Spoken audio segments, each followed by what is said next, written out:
청취자 여러분 안녕하십니까? 전격시사 소현정입니다. 12.3 비상계엄 해제 의결 방해 혐의를 받는 추경호 국민의힘 의원에 대한 체포동의안이 통과됐습니다.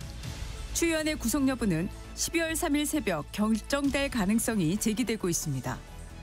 국민의힘이 대장동 항소 포기 국정조사를 법사위에서 하자는 민주당의 주장을 수용하면서 내건 조건을 더불어민주당이 철회를 요구하면서 국정조사 합의가 불발됐습니다. 더불어민주당에서 처음으로 서울시장 출마를 공식 선언한 박홍근 의원과 관련한 이야기 나눠보겠고요. 정치와이에선 검찰의 패스트트랙 사건 항소 포기 소식 등 한 주간의 정치 현안들 정리하겠습니다. 전격 시사는 KBS 콩과 유튜브로도 실시간 방송됩니다. 11월 28일 금요일 전격 시사 출발합니다.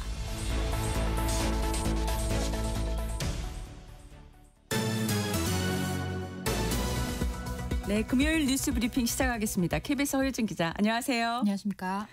추경호 국민의힘 의원에 대한 체포동의안이 어제 여당 주도로 국회 본회의를 통과했죠. 네, 그렇습니다. 추 의원에 대한 체포동의안은 찬성 172표, 반대 4표, 기권 2표, 무효 2표로 국회 문턱을 넘었습니다. 네. 국민의힘 의원들은 체포동의안 상정에 항의해서 퇴장을 했고요. 이 표결에 앞서 불체포 특권 포기를 선언한 추 의원도 표결에 불참했습니다. 네. 앞서 내란 특검은 12.3 계엄 선포 직후 당시 국민의힘 원내대표였던 추 의원이 국회 계엄 해제 표결을 방해한 혐의가 있다면서 지난 3일 구속영장을 청구했습니다. 네. 추 의원은 체포동의안 표결에 앞선 신상 발언에서 계엄 당일 국민의힘 국회의원 그 누구에게도 계엄 해제 포결 불참을 권유하거나 유도한 적이 없다며 단언컨대 영장 청구는 국민의힘을 위헌정당 해산으로 몰아가 보수정당의 맥을 끊어버리겠다는 내란몰이 정치 공작이라고 주장했습니다. 네. 이런 주장에도 여당 주도로 체포동의안이 가결되면서 추 의원은 다음 주에 영장실질심사를 받을 것으로 예상됩니다. 구속 여부는 이때 결정됩니다. 네. 지난주 선고가 내려진 국회 패스트트랙 충돌 사건 1심을 두고 검찰이 항소를 포기한다고 밝혔는데 이것도 이례적이죠? 네. 지난주에 국회 패스트트랙 충돌 사건 1심에서 이 국민의힘 전현직 의원들에게 의원직을 유지할 수 있는 벌금형이 나왔었잖아요. 네. 네, 앞서 검찰은 지난 9월에 나경원 의원 등에게 징역형을 구형했었습니다. 그렇죠. 이 대검찰청 예규에 따르면 징역형 구형에 대한 벌금형 선고가 내려질 경우에는 통상 항소를 하도록 되어 있거든요. 네. 그래서 이번 결정이 이례적이라는 겁니다. 네. 서울 남부지검은 수사팀과 공판팀, 대검찰청이 심도 있는 논의를 거쳐 항소를 제기하지 않기로 결정했다고 밝혔습니다. 네. 일주일을 꼬박 고민하고 항소 기한인 어제 당일 이 같은 내용을 알렸습니다. 검찰은 범행 전반에 유죄가 선고됐고 범행 동기가 사적 이익 추구에 있지 않고 또 6년 가까이 장기화한 분쟁을 최소화할 필요가 있다며 항소 포기 이유를 설명했습니다. 네. 안팎에서는 대번에 대장동 항소 포기 논란을 의식한 결정이라는 해석이 나왔습니다. 네. 검찰이 이제 대장동 항소 포기에 의해서 패스트트랙 충돌 사건도 항소 포기를 하니까 이게 아무래도 이례적이라서 네. 양당 반응은 어떻습니까? 우선 패스트트랙 충돌 사건의 당사자인 나경원 의원과 당시 자유한국당 대표였던 황교안 전 총리 또 이철규 의원 등이 항소 의사를 밝혔습니다. 네. 이 애초에 재판에 넘기지 말았어야 할 정치 행위였다면서 다시 판단을 받겠다는 겁니다. 예. 이로써 패스트트랙 충돌 사건은 2심으로 가게 되는데 검찰이 항소를 포기하고 이 피고인이 단독으로 항소할 경우에는 더 무거운 형을 선고할 수 없다는 이 불이익 변경 금지 원칙 때문에 1심보다 더 높은 형은 나올 수 없습니다. 네. 주진우 국민의힘 의원은 패스트트랙 사건은 민주당 3대 악법을 막기 위한 투쟁이었고 항소 포기는 당연하다는 입장을 냈습니다. 네.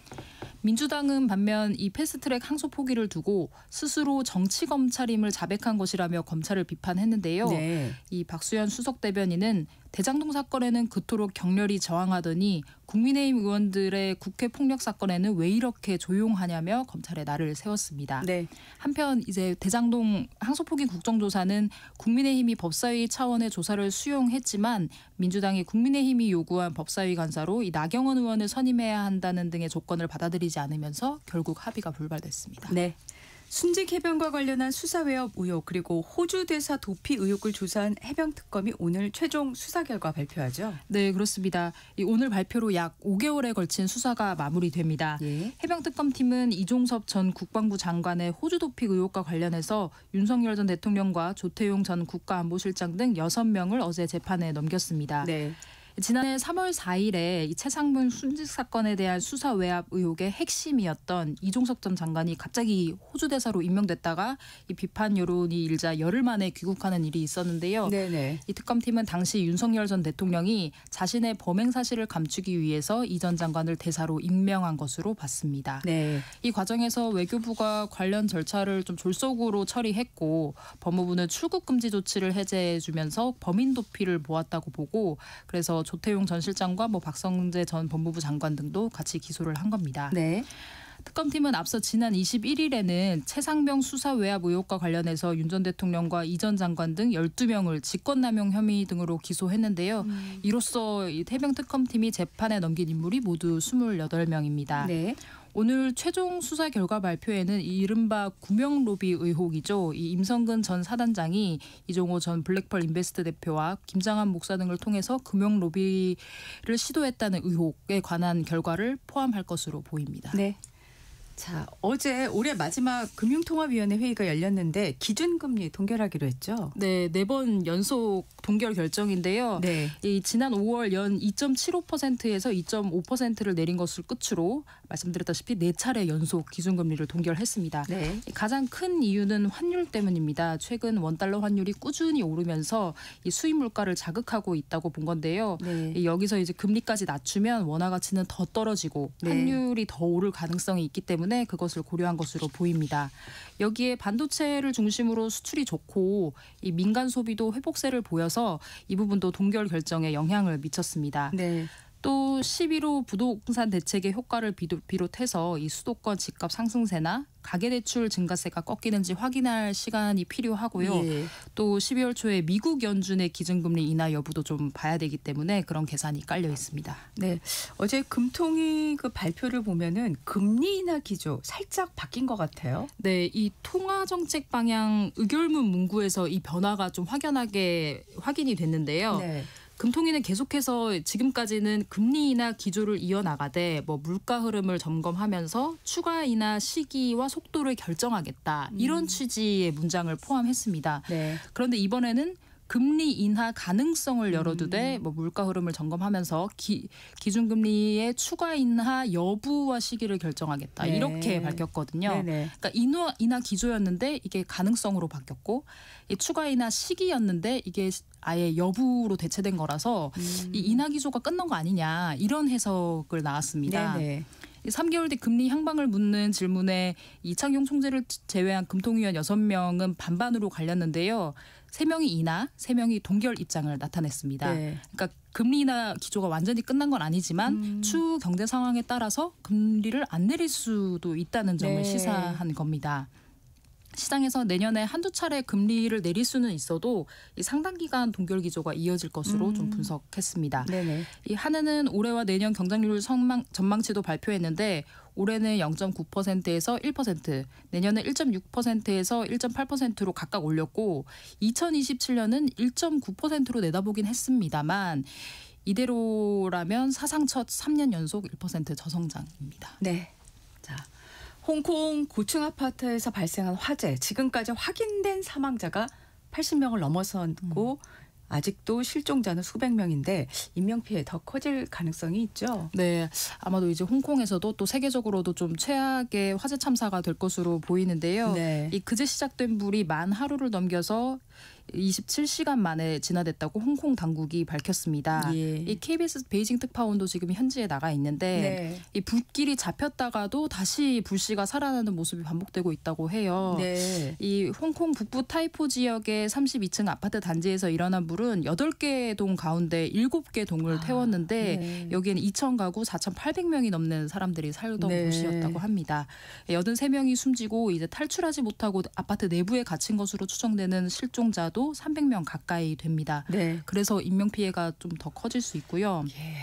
이 아파트에는 이제 보수공사가 1년 넘게 좀 진행 중이었는데 불씨가 이 건물 외벽을 감싼 대나무 비계를 따라서 삽시간에 퍼졌고 네. 또 불에 잘 타는 가열성 물질과 스티로폼 같은 게 많아서 불을 키웠습니다. 네네. 네, 이런 가운데 CJ E&M의 K-팝 시상식이 마마 어워즈가 이 홍콩 카이탁 스타디움에서 오늘부터 이틀간 열린다고 하는데 추모와 위로 메시지를 전하기 위해서 무대를 수정했다고는 하지만 네네. 좀 비판을 피할 수 없을 것으로 보입니다. 네. 금요일 뉴스 브리핑 KBS 허여진 기자였습니다. 고맙습니다. 감사합니다. 전격 시사 듣고 계신 지금 시각은 7시 15분입니다. 이어서 교통정보 전해드리겠습니다.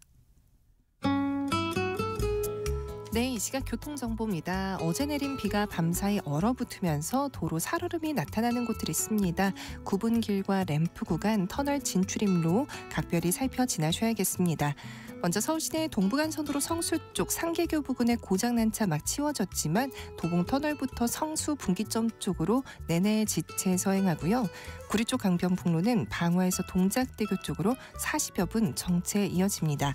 수도권 고속도로를 중심으로도 차가 부쩍 늘었습니다. 특히 수도권 제일순환선 일산에서 판교 쪽 어려워서요. 서운 분기점에서 송내, 장수에서 시흥 사이로 벌써 8km 구간 속도 뚝 떨어지고요. 서해안선 목포 쪽은 안산과 팔곡 분기점 일대로 다시 비봉에서 팔탄 분기점까지 내내 차가 많습니다.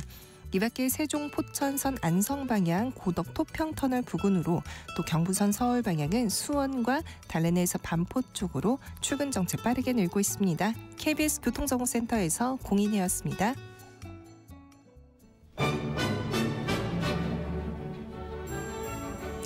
실시간 증시 현황과 전망을 발빠르게 전해드립니다. 이 시각 증시 따라잡기 치슬리 투자자문 조재한 팀장 나와 계십니다. 어서 오십시오. 네, 안녕하세요. 자, 미국은 지금 추수감사절이라 증시도 휴장인데 글로벌 시장 흐름은 어떨까요? 예, 말씀하신 것처럼 미국 시장은 추수감사절 휴장입니다. 이전까지는 좀 상승 흐름을 이어가고 있었는데요. 그런데 네. 글로벌 증시 쪽을 보게 되면 4일 동안 강하게 반등하고 네. 숨고르기에 들어가면서 보합 흐름을 유지하고 있습니다. 네. 이 시장은 아무래도 최근 반등의 핵심 동력이 연준의 예상보다 빠른 금리 인하 전망, 이것이 유지되는지에 주목하는 모습입니다. 네. 실제로 MSCI ACWI 지수, 그러니까 선진국과 신흥국 중대형주 2,500개 정도로 이루어진 지수 경우에는 네. 11월 낙폭이 마이너스 4%였다가 네. 지금 마이너스 0.4%까지 줄일 만큼 강하게 이제 회복을 했습니다. 네. 미국은 추수감사절로 휴장하면서 거래량이 좀 많이 줄었고요. 유럽과 아시아 시장은 소폭 등락을 보였습니다. 예. 이 비트코인 같은 경우는 일주일 만에 처음으로 9만 1,000달러를 다시 돌파하면서 위험자산 선호도 회복을 보여주기도 했습니다. 네. 자, 금리도 챙겨봐야 할 텐데요. 금리 관련해서도 좀 정리해 주시겠습니까? 예, 금리 시장에서는 12월 25bp 인하 확률이 86.9%까지 올라왔습니다. 네. 이 26년 말까지 총 4번의 금리 인하 기대가 형성되어 있는 모습입니다. 네. 한 주 전보다 훨씬 완화적인 금리 경로라고 볼 수 있을 것 같습니다. 예. 영국의 재정 정책이 12월 금리 인하 가능성에 영향을 줄 수도 있다. 이런 분석도 있는데 어떤 내용일까요? 예, 영국 정부의 예산안 발표 이후에 전날 큰 폭으로 상승했던 영국 국채가 일부 되돌림을 보였습니다. 네. 이 레이첼 리브스 재무장관이 연간 약 50조 5천억 규모의 세수 확대 그리고 각종 복지 지원책을 발표를 했습니다. 네. 근데 이번 예산안이 어마어마한 것이 2030년에서 31년 회계연도 조세 부담률이 국내 총생산 대비 38%를 넘어섭니다. 아, 예. 이게 전후 최고 수준이 될 것으로 전망이 될 정도로 네네. 강력한 증세 아닙니다. 그러니까 이러한 재정 건정성 확보가 네네. 채권 시장에서는 오히려 안정 요인으로 평가가 되었습니다. 네. 근데 향후 BOE, 그러니까 영란은행의 메시지가 12월 금리 인하 가능성에 영향을 줄 것으로 블룸버그에서는 분석을 하고 있습니다. 이 인플레이션 억제에 대한 신뢰도 문제로 지나치게 빠른 완화를 경계할 수 있다는 의견입니다. 네. 주요 기업 뉴스도 좀 전해주시죠. 예, 유럽 금융권과 소비재 기업 중심으로 좀 굵직한 뉴스들이 이어졌는데요. 네. 먼저 이탈리아 몬테파스키 은행 CEO가 인수 과정에서의 시세 조정 그리고 규제 방해 의혹으로 조사를 받게 되었습니다. 이런 조사가 생기게 되면 아무래도 좀 신뢰도 문제가 있을 수 있을 것 같습니다. 네. 그리고 모건 스탠리는 네덜란드 검찰로부터 1억 1,700만 달러의 벌금을 부과받았습니다. 이 혐의는 배당세 회피 그리고 고의적인 허위 신고 때문이었습니다. 네. 그리고 중국 부동산 개발업체 완커는 유동성 불안 속에서 단기 대출 확보에 실패하면서 채권 불안이 다시 커졌고요. 네네. 그 우리가 잘 알고 있는 스포츠 브랜드 퓨마, 네. 예, 이 퓨마 인수전에는 중국의 안타 스포츠가 새롭게 뛰어들면서 주가가 16% 급등하기도 했습니다. 네. 시장 전반의 가격 흐름은 어땠을까요? 예, 미국 증시 선물은 거의 움직임이 없었습니다. 네. 이 글로벌 지수도 비슷한 양상으로 MSCI 월드 지수는 보합, 아시아 태평양 지수는 강보합, 그리고 신흥국 지수는 보합세를 보이고 있습니다. 이 통화 시장 쪽을 보게 돼도 달러 지수가 보합이었고요. 네. 유로, 파운드, 엔화, 위안화 등 대부분의 통화가 큰 변화가 없는 모습입니다. 예. 이 암호화폐 쪽은 비트코인이 1.6% 상승한 91,616달러, 네. 그리고 이더리움이 3,032달러를 기록을 하고 있는 모습입니다. 네. 채권 쪽 보시게 되면 미국 10년물 국채금리가 3.99%로 거의 움직임이 없었고요. 네. 영국은 3bp 상승하는 모습을 보였습니다. 네. 이 원자재 쪽 WTI 유가가 그나마 0.8% 상승한 59.13달러를 기록을 했는데요. 네. 이 전반적으로 시장이 변동성이 축소되고 거래량이 감소, 그리고 추수감사절로 이어지게 되는 전형적인 휴일 장세가 나타나는 하루였습니다. 이 위험자산 전반의 흐름은 뚜렷한 방향성 없이 안정적인 모습을 보였습니다. 네, 우리 증시로 가보겠습니다. 어제 코스피 4,000포인트 다시 기대해도 될 것 같은데요. 예, 비록 시장은 음봉으로 전강 후약의 모습을 보이며 끝났지만 이 긍정적인 부분들을 몇 가지 확인할 수 있겠습니다. 네. 이 11월 들어서 외국인의 순매도가 계속 이어지고 있는 상황이었는데 어제는 이틀 연속 외국인이 순매수를 이어간 겁니다. 예. 이 시장을 전체적으로 보면 좀 관망세가 유지되고 있음도 확인이 가능합니다. 이 섹터가 전체적으로 오르거나 내리는 종목도 눈에 띄지 않았고요. 네. 전체 상장 종목들 중에 오른 종목과 내린 종목의 비율도 비슷했습니다. 이 아무래도 정책 쪽에서 환율 상승의 이유가 미국 주식을 하는 서학개미가 원인이다. 그래서 세율 조정이 필요하다는 이야기가 나온다든가 아니면 배당 소득에 대해서도 무언가 확정되지 않고 네. 논의가 계속되고 있기 때문이라고 봅니다. 네네. 어제 코스피는 장중에 4,023포인트까지 올랐다가 상승폭을 일부 반납하면서 0.66% 오른 3,986포인트로 장을 마감했습니다. 네네. 코스닥의 경우도 오후 들어 상승세가 꺾이면서 장 마감 시에는 0.31%는 880포인트를 기록했습니다. 우리 시장의 중요한 역할을 하는 그 외국인 투자자들의 수급은 어땠을까요? 예, 지금 코스피를 원달러 환율 기준으로 변환해서 보면, 그러니까 달러 변환 차트로 보게 되면 예. 외국인 투자자 기준으로는 21년 고점보다 아직 3.7% 낮은 상황입니다. 네네. 이 외국인 기준으로 보게 되면 아직 우리 시장이 전고점을 뚫은 것이 아니라는 겁니다. 네. 네, 이번 하반기 우리 시장 랠리에 외국인들의 매수세가 큰 영향을 미쳤던 것처럼요. 시장의 체급이 올라가기 위해선 글로벌 자금들의 유입이 중요합니다. 네. 이 26년 4월에 세계 국채 지수의 편입이 확정되면서 최소 75조 원의 자금이 우리 국채 시장에 유입될 것으로 전망되기도 하고 있고요. 네. MSCI 선진국 지수 편입이 될 경우에는 42조 원 가량의 자금이 추가로 들어올 것으로 분석을 하고 있습니다. 네. 어제 외국인 수급 개선에 도움이 될 거로 보이는 정책이 하나 나왔죠. 네, 금융당국이 외국인 접근성이 높아지도록 제도 정비를 했고 네. 이게 내년 1월 2일부터 시행이 됩니다. 네. 외국인들이 기존에 우리 시장에 투자하기 위해서는 국내 증권사를 통했어야 되는데요. 네네. 이번에 국내 증권사 계좌 없이 해외 증권사 계좌로 매매가 가능하도록 한 겁니다. 네네. 기존에는 외국인들이 한국 시장에 투자하기에는 정말 그러게요. 복잡했습니다. 네. 이 미국에서 공증을 받은 서류로 한국 법무부에 제출해서 승인을 받고 그렇게 나온 외국인 투자자 등록증으로 한국 증권사에서 계좌를 발급받는 이 어려운 단계를 거쳤어야 됐는데요. 네. 물론 올해의 경우는 조금 이게 완화가 되기도 했었는데 네네. 그래도 한국 증권사 계좌를 만들어야 하는 건 마찬가지 상황이었습니다. 네. 그런데 이번에 제도 정비가 되면서 접근성이 아주 높아진 겁니다. 네네. 우리가 지속적으로 MSCI 선진국 지수 편입이 어려웠던 것이 글로벌 투자자들의 접근성이 떨어지는 이런 제도 때문이었는데요. 네. 이번에 아무래도 한 발 나아가게 된 것이 아닐까 이렇게 생각을 합니다. 네. 요새 증시 관련해서 가장 주목받는 게 이제 네이버 관련 소식인데 어제는 좋은 소식 하나 있고 안 좋은 소식이 있고 동시에 나왔어요. 우선 좋은 소식부터 말씀해 주시죠. 네, 이혜진 의장이 전방위적인 움직임을 보이면서 생태계를 넓혀가고 있는 것으로 보입니다. 네. 이 오늘부터입니다. 네이버를 통해서 병원 진료를 예약을 하면 실손 보험까지 한 번에 청구가 가능해졌습니다. 이 별도의 앱을 설치하거나 서류 제출 필요 없이 네이버 안에서 모든 것이 가능해진 겁니다. 네. 이 외국계 검색 플랫폼들이 한국 시장에서 유독 힘을 못 쓰는 이유가 네이버가 한국의 사용자들의 요구사항을 선제적으로 서비스하고 있다고 보고 있는데요. 네네. 이번에는 보험금 청구라는 이런 복잡한 서류 절차들을 간소화시킨 겁니다. 네. 이 다음번에 보여줄 이혜진 의장의 서비스가 무엇일지 기대가 되는 측면입니다. 네. 실손보험 청구 정말 복잡한데 이 서비스 어떻게 잘 이용될지 궁금하네요. 네이버 주가가 어제 많이 하락했는데 안 좋은 소식도 있었죠? 예, 두나무와의 합병이 발표가 되고 난 직후 일어났던 일이라 좀 아쉬움이 있습니다. 네. 이 두나무가 서비스하는 가상자산 거래 플랫폼 업비트에서 약 540억 정도의 코인이 해킹을 당한 겁니다. 네. 이번 네이버와 두나무의 합병이 스테이블 코인에 대한 접근성을 높이고 새로운 생태계를 만들어갈 것이라는 기대감이 있었는데 네. 이번에 보안에 좀 취약한 모습을 보이면서 어제 네이버가 4.55% 큰 폭으로 하락하면서 25만 1,500원을 기록했습니다. 네. 물론 업비트가 해킹당한 540억 중에서 120억에 대해서는 동결을 완료했고 네네. 비정상 출금으로 발생한 피해는 전액 업비트 자산으로 충당할 예정이라고 밝히긴 했습니다. 네.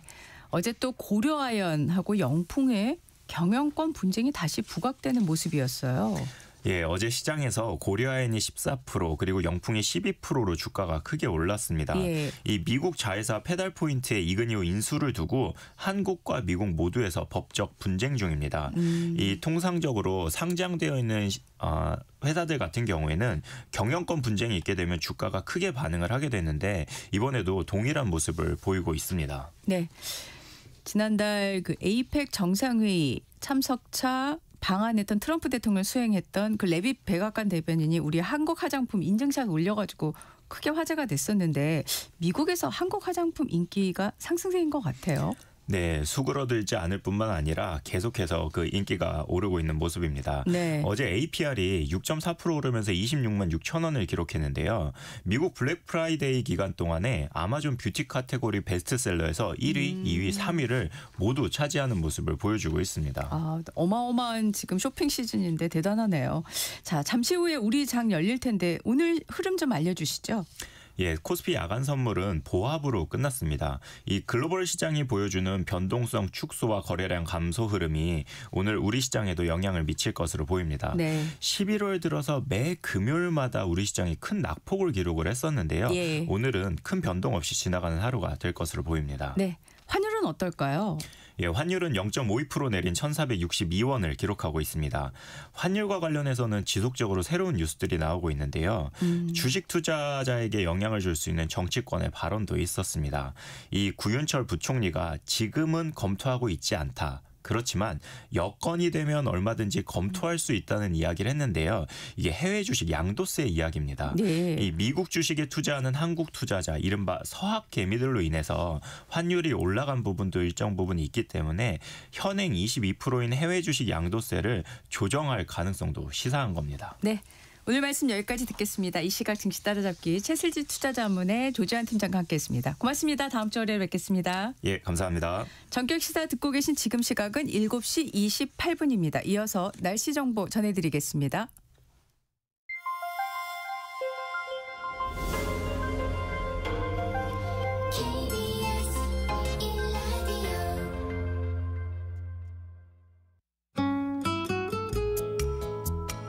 네, 금요일 날씨 박소연 기상캐스터와 함께 알아보겠습니다. 어서 오십시오. 안녕하세요. 네. 아, 비가 그치더니 정말 날이 추워졌어요. 오늘 출근길 날씨부터 좀 말씀해 주시죠. 네, 오늘 아침에는 정말 따뜻하게 입고 나오셔야겠습니다. 어제 내린 비구름 뒤로 찬 공기가 강하게 내려오면서 기온이 뚝 떨어졌습니다. 오전까지는 전국 대부분 지역에서 찬바람이 강하게 불면서 더 춥겠습니다. 현재 서울의 기온이 영하 1도 안팎으로 어제보다도 5도 정도 낮습니다. 그 밖에도 중부 내륙을 중심으로는 기온이 영하로 내려가서 물이 어는 곳이 있겠습니다. 특히 어제 내린 비나 눈이 얼어서 도로가 미끄러울 수 있으니 조심해서 이동하셔야겠습니다. 오늘 하늘은 대체로 맑겠고 미세먼지 걱정 없이 공기도 깨끗하겠습니다. 네. 이제 11월의 마지막 주말인데요. 주말에도 추울지 아니면 좀 풀릴지 궁금한데 어떨까요? 네, 이번 추위 그리 길게 가진 않겠습니다. 이번 주말에는 기온이 올라서 예년 이맘때 기온을 회복하겠습니다.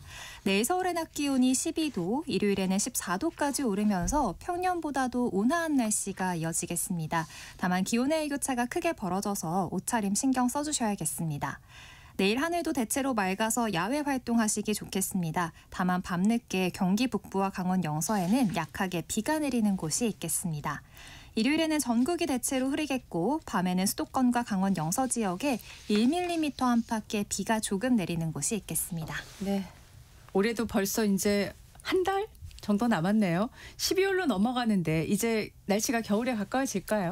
네, 맞습니다. 다음 주에는 두툼한 겨울옷을 꺼내셔야겠습니다. 기온이 영하로 내려가면서 겨울 추위가 찾아올 텐데요. 다음 주 화요일에는 서울의 아침 기온이 영하 1도, 수요일과 목요일에는 무려 영하 6도까지 내려가면서 올가을 들어 가장 춥겠습니다. 또 수요일에는 추위 속에 충남 서해안과 호남 지역에 눈이 오는 곳도 있겠습니다. 네, 금요일 날씨 박소영 기상캐스터 알아봤습니다. 고맙습니다. 잠시 후 전격 인터뷰로 이어가겠습니다.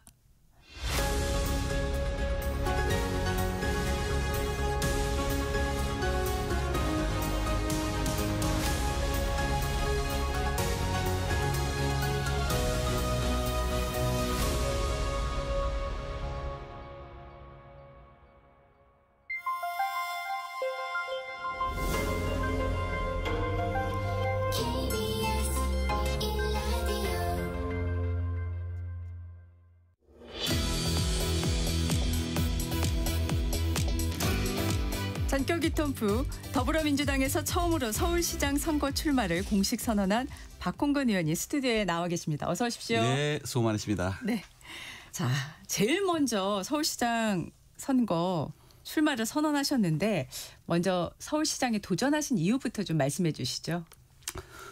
작년 4선 당선되고 나서부터 고민이 시작됐고요. 아, 네. 그리고 8월에 당시 이재명 대표, 우원식 국회의장 등 몇 분하고 제가 이런 뜻이 있다는 것을 좀 상의를 했습니다. 그리고 본격 좀 준비를 정기국회 마치고 하려고 했더니 겨움이 딱 터져가지고 그래서 거기에 또 집중할 수밖에 없었고 네네네. 대선 이기고 나니까 국정기획위원회 또 파견 나갔어요. 예. 거기에 또 집중할 수밖에 없었잖아요. 네네. 그리고 나서 이제 8월 하순부터 본격 준비를 지금 해왔고요.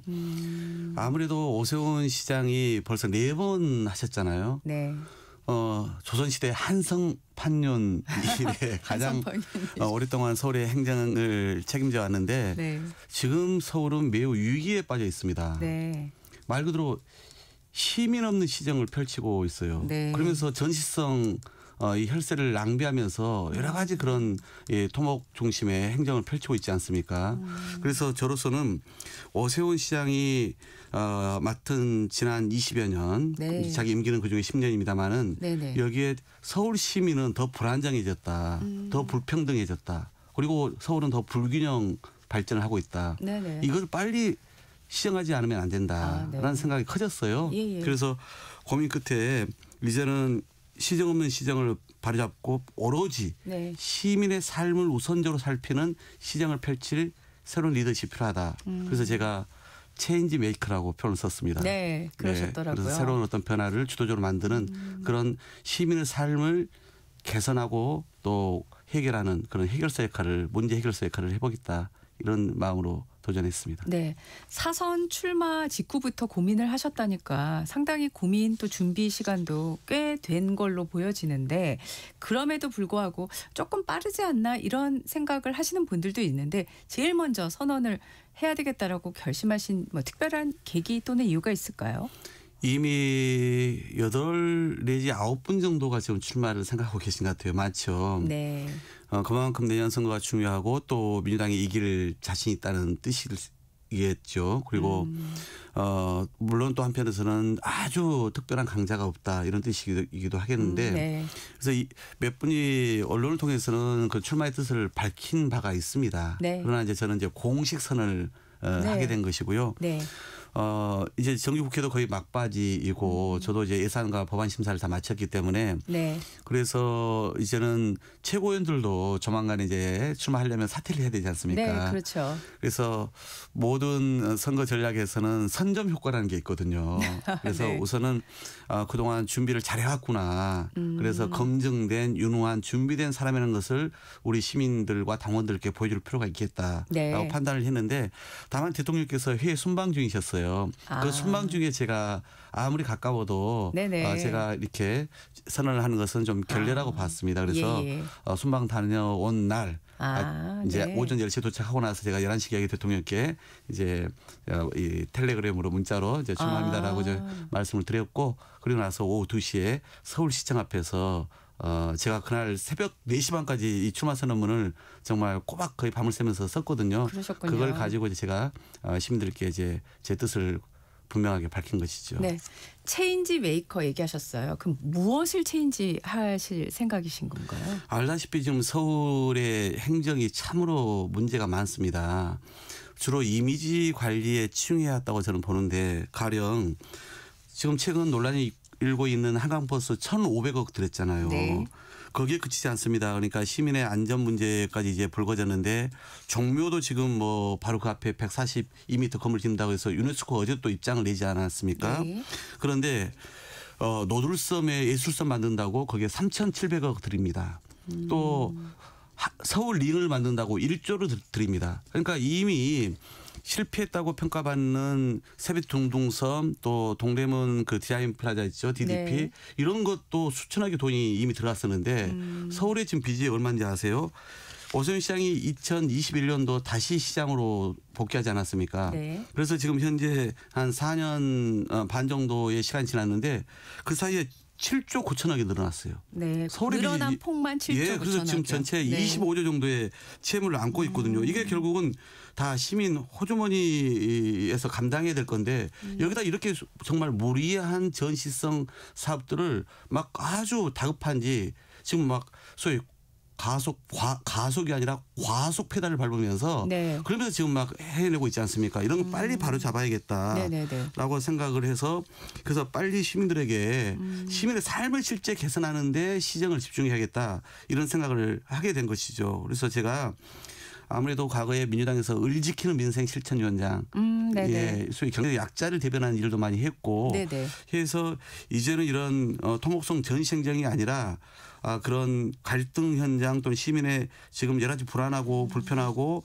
이런 그 삶의 문제를 집중적으로 조정하고 해결하고 대안을 내놓는 그런 일을 해야겠다. 그래서 체감되는 변화를 만들고 싶은 마음 이게 이제 네. 가장 큰 것이죠. 네, 알겠습니다. 자, 출마 선언을 보면은 지금 앞서도 설명을 하셨지만 국정기획위원회에서 국정기획분과위원장 그리고 정부조직 개편 TF 팀장 맡았다는 거를 또 강조를 하셨어요. 이재명 정부하고 호흡은 자신 있다 이렇게 들리는데 그렇습니까?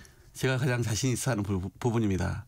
왜냐하면 우선은 내년 지방선거가 저는 몇 가지 의미가 있는데 그중에 네. 하나가 이제 내란 계엄이 법적으로는 지금 특검에 의해서 법원에 의해서 지금 이제 이렇게 심판을 받는 과정이 있는데 네. 정치적으로는 지난 대선 때 저희는 심판을 했다고 생각했는데 여전히 내란의 우두머리 윤석열도 제대로 반성하지 않고 있죠. 더구나 그런 사람을 태동시키고 또 내란 계엄에 동조했던 국민의힘이 적반하장격으로 오히려 더 극우하고 연계해서 지금 정치를 하고 있지 않습니까? 네. 그러니 국민들 입장에서는 정치적 심판의 해초를 다시 한번 들어줄 거라 생각하는데 네. 여기에 이제 그치지 않고 이재명 정부가 그리고 참 어려운 여건에서 정권을 맡아가지고 지금 잘하고 있지 않습니까? 그러면은 이 정부가 남은 국정을 제대로 이끌어갈 수 있는 동력을 만들어줘야 됩니다. 내년 지방선거는 그런 의미가 있거든요. 그래서 예. 서울에서부터 이재명 정부의 성공에 필요한 그런 어떤 그 동력을 확실하게 만들어줘야 한다고 생각하거든요. 네. 그래서 그런 점에서 이재명 정부도 대통령하고 호흡이 잘 맞는 사람이 시정을 이끌어가야 되지 않겠습니까?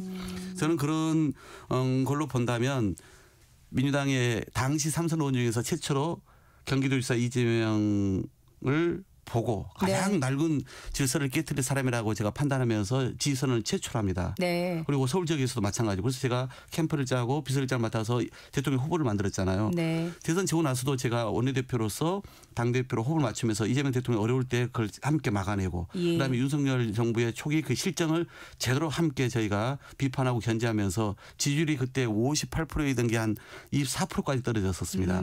그렇게 함께 호흡을 맞춰봤기 때문에 네네. 더구나 이제 대통령 되시고 나서는 제가 이재명 정부의 5개년 계획을 수립하는 국정기획위원회가 있었습니다. 네. 그걸 총괄하는 본과장이자 정부조직 개편 TF 팀장을 맡았거든요. 네. 그러니까 이재명 정부의 소위 DNA 내와 뼈대를 갖춘 일을 했다라고 저는 자부하거든요. 예. 그렇기 때문에 이재명 정부의 설계자가 서울의 미래도 설계하겠다. 그리고 이재명 정부의 성공을 위해서 가장 안정적이고 실력 있게 뒷받침할 수 있다. 이렇게 생각하고 있는 것이죠. 네. 일반적으로 대통령 임기 중에 전국 선거는 보통 정권에 대한 중간 평가 성격이 있다라고 보지 않습니까? 게다가 서울시장 선거와 같은 상징성이야 말이 필요 없는 정도잖아요. 자신이 있으십니까? 물론 자신 있어서 나왔죠. 네. 저는 아까 말씀드린 것처럼 1년 차를 마친 그래서 이제 2년 차를 시작하는 새 정부에 대한 중간 평가의 의미는 약하다 생각합니다. 네. 내년 선거는 아까 말씀드린 것처럼 내란을 이제는 완전히 청산 종식시켜라 네. 라고 하는 정치적 의미이고 그다음에 여전히 정신 못 차리고 더 국으로 가고 있는 그래서 자기들만 오로지 살기 위해서 똘똘 뭉쳐 있는 국민의힘에 대한 심판의 선거이면서 네. 그러면서 이재명 정부가 이제는 민생과 경제도 제대로 좀 살려봐라. 이 기회를 우리가 정말 어렵게 얻은 만큼 더 이 현 정부와 여당에 힘 실어주는 선거의 의미가 클 거고 그러면 그것을 누가 더 유능하게 잘할 거냐. 누가 서울에 맞게끔 품격이 있으면서도 유능하게 성과를 내서 시민의 삶을 안정시키고 그리고 이 정부를 잘 뒷받침할 거냐. 이런 평가가 있지 않겠습니까? 그런 점에서 자신을 갖고 있는 것입니다. 알겠습니다. 자, 지금 여권 내에서도 서울시장 후보군으로 정말 많은 분들이 거론이 되시고 조만간 또 그분들도 출마 선언을 하실 것 같습니다. 당내 경쟁이 치열할 거라는 생각이 드는데 당내 경선에서 이기기 위한 필승 전략 잠깐 좀 소개해 주시겠습니까? 제가 이렇게 이야기를 해왔습니다. 우리는 후보들이 많은 게 좋다. 다만 경선을 통해서 역동적으로 후보를 만들어내자. 그래서 제가 제안했던 몇 가지 방식이 있거든요. 가령 네. 과거와 달리 후보 개개인에 대해서 청문회 같은 거 공개적으로 해보자. 네. 그래서 그 사람의 도덕성과 정책 역량을 검증해보자. 라고 얘기를 했거든요. 네. 왜냐하면 국민의힘 쪽은 거의 후보가 한두 명으로 굳어져 있을 가능성이 높지 않습니까? 네. 근데 우리는 누가 후보가 될지 모르기 때문에 시민이 참여하고 당원이 함께해서 그래서 이것을 일찌감치 우리는 더 관심도를 끌어보자는 것이죠. 네. 또 그런 청문회를 이제 당은 제가 듣기로는 아마 공개 면접 방식으로 수용할 것 같아요. 네. 더 나아가서 제가 권역별로도 토론회하자 한 번도 안 해봤는데 그래서 서울에 한 5개 권역을 정해가지고 시민과 당원들 앞에서 다양한 자기의 정책 비전을 놓고 서로 토론해보자. 이게 후보들의 검증뿐만 아니라 역량을 키우는 과정이기도 하거든요. 네네네. 그리고 민주당이 지금 후보가 많다 보니까 네네. 아마 조를 편성하게 될 것 같아요. 조를 편성이요? 예, 한 번도 없었던 일이잖아요. 그래서 네. 토너먼트 방식으로 해서 그중에서 각 조별로 한두 명씩을 최종 경선에 올리는 방식의 네. 예비 경선을 치르겠다는 거거든요. 그리고 본 경선에서는 선호투표제. 사람의 마음이 한 사람에게 100% 마음을 다 갖고 있는 건 아니지 않습니까? 네. 그래서 이제 2순위, 3순위도 이제 살펴볼 수 있는 기회이겠죠. 네네. 그래서 선호투표제에 기반한 또 결선투표. 결선투표까지. 이런 걸 하면은 훨씬 더 역동적으로 선거가 치러지고 축제처럼 치러지지 않겠습니까? 네. 그 과정을 통해서 저쪽은 굳어 있다라면 우리는 워낙 많은 어떤 그 변화 무쌍하면서도 새로운 어떤 흥미와 재미를 함께 곁들이는 그 경선 과정을 거치게 되고 네. 그 과정에서 저는 그래도 국회 예결위원장과 또 아까 말씀드린 을지로 위원장과 그리고 이재명 정부의 5개년 계획을 수립한 그런 사람의 정책 비전을 네. 또 현장을 누볐던 시민운동가 출신으로서의 그런 소신을 충분히 알릴 기회를 얻게 될 것이다. 이렇게 생각하고 있습니다. 경선을 막 기다리시는 느낌이에요. 그렇습니다. 저는 예. 네. 열심히 뛰고 싶습니다. 네, 많은 사람들을 더 알겠습니다. 많이 접하고 싶습니다. 당내 후보군이 많아서 외부 인사 영입 이번에는 할까요? 어떻게 보십니까? 민주당이 네. 과거에 보면은 조순 고건 네. 또 박원순 시장 네. 세 분이 이제 외부 인사가 네네. 이제 시장을 맡게 됐지 않습니까? 그런데 과거와 달라진 점은 이렇습니다. 김대중 전 대통령 시절만 해도 사실은 우리 민주당의 기반이 안정적이었다고 보기는 어렵습니다. 네. 그리고 워낙 또 그때는 이 계파 중심의 정치가 많았죠. 네. 그래서 결국은 선거를 앞두고 그런 이벤트성 외부 인사 영입이 필요했던 거죠. 그런데 그 이후에 우리는 이미 3번, 4번의 집권을 해온 예. 정당입니다. 예. 그리고 당은 이미 150만 이상의 매월 당비를 내는 당원을 갖춘 국민의힘도 결코 따라오지 못할 정도의 그런 안정적이고 민주적이고 선진적인 당의 시스템을 구축했습니다. 네. 그러니 이제는 당 안에서 발굴된 인물들이 훈련 검증되어서 이제는 공직도 도맡는 방식으로 이미 가고 있지 않습니까? 우리 이재명 대통령만 해도 알다시피 부대변인에서 시작해서 성남시장으로 그리고 경기지사로 국회의원으로 또 대통령 후보로 또 당대표로 이렇게 하시지 않았습니까? 네. 이미 당에는 정말 훌륭한 인재가 많다. 이렇게 보는 거고요. 네. 물론 제가 이렇게는 말합니다. 이렇게 역동적으로 후보를 만들어내면 그 누구와 되더라도 오세훈 그 이상이 나오더라도 우리는 꺾고 남는다 이렇게 얘기를 하는데 만약 내년 2, 3월까지 해봤는데 불구하고 우리가 진짜 실제로 필적하기 어려운 상황이라면 그때야 당 지도부가 뭔가 특단의 대책을 고민할 수 있겠죠. 그런데 저는 그런 일이 오지 않을 것이다. 이제는 당에 충분한 인재가 차고 넘친다라고 확신합니다. 네. 자, 본선에서의 경쟁자인 국민의힘에서는 누가 후보가 될 걸로 생각하십니까? 지금은 다들 오세훈 시장이 될 것이다 이렇게 보고 있지 않습니까? 그런데 저는 오세훈 시장 실제 후보로 못 나올 가능성도 높다고 봅니다. 왜냐하면 네. 명태균 게이트가 간단치 않습니다. 네. 아주 구체적 정황과 증거가 나오지 않았습니까? 자기 후원자 격이었던 사람으로부터 자기가 소위 여론조사비 뭐 빌리러 간다는 얘기 그날 바로 오세훈 시장과 그 김한영 씨가 캠프에서 만났던 것도 확인되었고 또 오세훈 시장의 핸드폰에서 6번의 여론조사 그 문서가 이번에 확인되지 않았습니까? 특검이 100% 기소합니다. 그러면 과거에 아이들의 밥그릇을 빼앗아 가지고 자기가 스스로 이제 물러나는 시장이었는데 또다시 기소가 돼서 재판을 통해 가지고 만약 시장이 된다 하더라도 중간에 사퇴해야 할지도 모르는데 서울시가 그렇게 지금 상황이 녹록지 않습니다. 시민이 그렇게 이런 상황을 용인하지 않을 겁니다. 그러다 보니까 요즘 나경원 의원이 엄청 다녀요. 제가 현장 행사를 많이 다녀보면은 네. 열심히 나오고 또 국회에서도 엄청 강한 발언을 많이 하고 있지 않습니까? 네. 오세훈 시장이 못 나올 거라고 그런 상황을 대비해서 본인이 자기 지지층들 특히 강성 국민의힘 극우 지지층들을 향한 메시지를 지속적으로 내고 있다 이렇게 보고 있습니다. 네. 그러면 나경원 의원이 후보로 나설 가능성이 점점 커지고 있다 이렇게 생각을 저는 그 하신가요? 가능성도 있다 보는데 네네. 그러나 국민의힘 입장에서는 곤혹스러울 겁니다. 더 확장성이 없는 인물이기 때문입니다. 네, 알겠습니다. 나경원 의원이 얘기가 나왔으니까 검찰이 지난주 패스트트랙 1심 선고에서 벌금형을 받은 나경원 의원을 비롯한 국민의힘 현직 6분에 대해서 항소를 어제 이제 포기를 했는데 이 결정은 어떻게 보십니까? 저는 검찰이 좀 납득되지 않더라고요. 네. 왜냐하면 지난번 대장동 그 항소 포기 가지고 그 난리 법석을 피우지 않았습니까? 네네. 그런데 지금 이 검찰의 내규에 보면요. 형종 그러니까 이게 징역형이냐 벌금형이냐 이 형종이 바뀔 때와 네네. 그다음에 구형 검찰이 재판부에다가 요구했던 형량보다 절반 2분의 1 이하이면은 그때 항소를 할 수 있게끔 이렇게 네. 해놨거든요. 네. 그런데 이번의 경우 같은 경우는 거기에 정확히 해당되잖아요. 그런데 검찰이 정작 포기를 해버려요. 네. 그건 이해가 되지 않죠. 그리고 그런 내규를 위반한 것뿐만 아니라 예예. 그동안 시간을 보통 일반인의 사건은 네. 반년 정도 걸립니다. 7개월 걸리거든요. 예. 근데 이건 6년 이상을 끌어온 6년이 사건이에요. 걸렸죠. 네. 그렇게 시간을 끌어놓고 나서 자기들이 이번에는 마치 이게 사익을 위한 행위가 아니기 때문에 네, 그렇게 얘기를 포기한다. 했죠. 이렇게 얘기를 해요. 네. 아니 국회법이라고 하는 것은 사익을 위해서 만들어진 법이 아니에요. 이거 철저하게 국회가 더 이상 몸싸움 하지 말고 동물 국회 하지 말고 선진적으로 이제는 성스럽게 운영하라고 하는 취지로 만들었던 거거든요. 그걸 최초로 깬 사례인데 이렇게 손방망이 처벌을 했잖아요. 그럼 검찰 입장에서 당연히 여기 대해서 해야죠. 그런데 그걸 포기하지 않습니까? 이해가 안 돼요. 근데 더 웃긴 것은 어제 나경원 의원 포함해서 몇 분이 또 거기에 대해서 자기들은 항소를 또 하시겠다고 하겠다고 했죠. 그러잖아요. 예. 이걸 뭐라고 할 거예요. 모래에 빠진 사람 건져냈더니 보따리 내라는 격이신지 저희가 보기에는 너무나 송방망이 처벌을 한 것인데도 불구하고 그것도 성이 안 찬다는 거 아니겠습니까? 여전히 좀 정신을 못 차리고 있는 경우라고 말씀드릴 수밖에 없습니다. 지금 상황에 대해서 혹시 뭐 당 차원에서 대응을 해야 된다 뭐 이런 논의가 있을까요? 어떻습니까?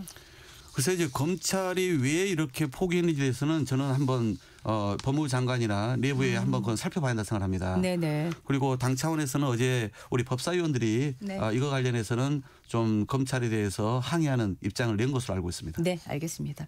오늘은 민주당 의원들에 대한 패스트트랙 충돌 사건 결심 공판이 있는데 검찰 구형량은 어떻게 예상하세요? 제가 원내대표 때 국민의힘 쪽에서 계속 이걸 가지고 거래를 하려고 그랬습니다. 제가 그 거부했거든요. 네. 그건 나경원 의원마저도 한동훈 당시 법무부 장관한테 자기는 소위 그 공소에서 빼달라 이런 청탁했다는 게 한동훈 그 당대표 입에서 나오지 않았습니까? 당시 우리 의원들하고 물어봤더니 우리 의원들의 한결같은 입장은 그쪽은 최배원을 강제 감금했고 그다음에 의안가를 아예 자기들이 점거해가지고 네네. 들어오는 팩스마저도 자기들이 훼손시키고 매우 중대한 범죄인데 우리 같은 경우는 아주 경미한 단순한 사안들이다. 그렇기 때문에 우리가 그쪽에 사람들을 우리가 뭐 봐주기 위해서 이걸 거래할 필요가 없다는 게 우리 연루된 의원들의 한결같은 얘기였거든요. 그렇기 때문에 저는 아주 이 문제에 대해서는 뭐 원칙적으로 경미하게 이렇게 결과가 나올 거다 봅니다. 알겠습니다. 어제 또 국회 본회의에서 추경호 의원 체포 동의안이 가결이 됐는데요. 자, 이 구속영장 실질심사가 다음 주 12월 3일 새벽쯤에 결론이 날 것이다라는 예상들이 가장 많이 나오고 있는데 지금 이 부분과 관련해서 가장 많이 이제 얘기되는 게 이 만약에 구속이 되면 이게 지금 정치적 파장이 매우 클 텐데요. 특히 지금 당내에서 위헌정당 해산 심판 이야기까지 나오고 있지 않습니까? 그런데 의원님이 제가 알기로는 정당법 개정안을 발의를 하면서 이 위헌정당 해산 심판과 관련된 내용이 여기에 있는 걸로 알고 있습니다. 그래서 이 부분이 당내에서 혹시 논의가 있는지 의원님의 생각은 어떠신지 궁금합니다. 제가 그 법안을 지난 3월에 발의했습니다.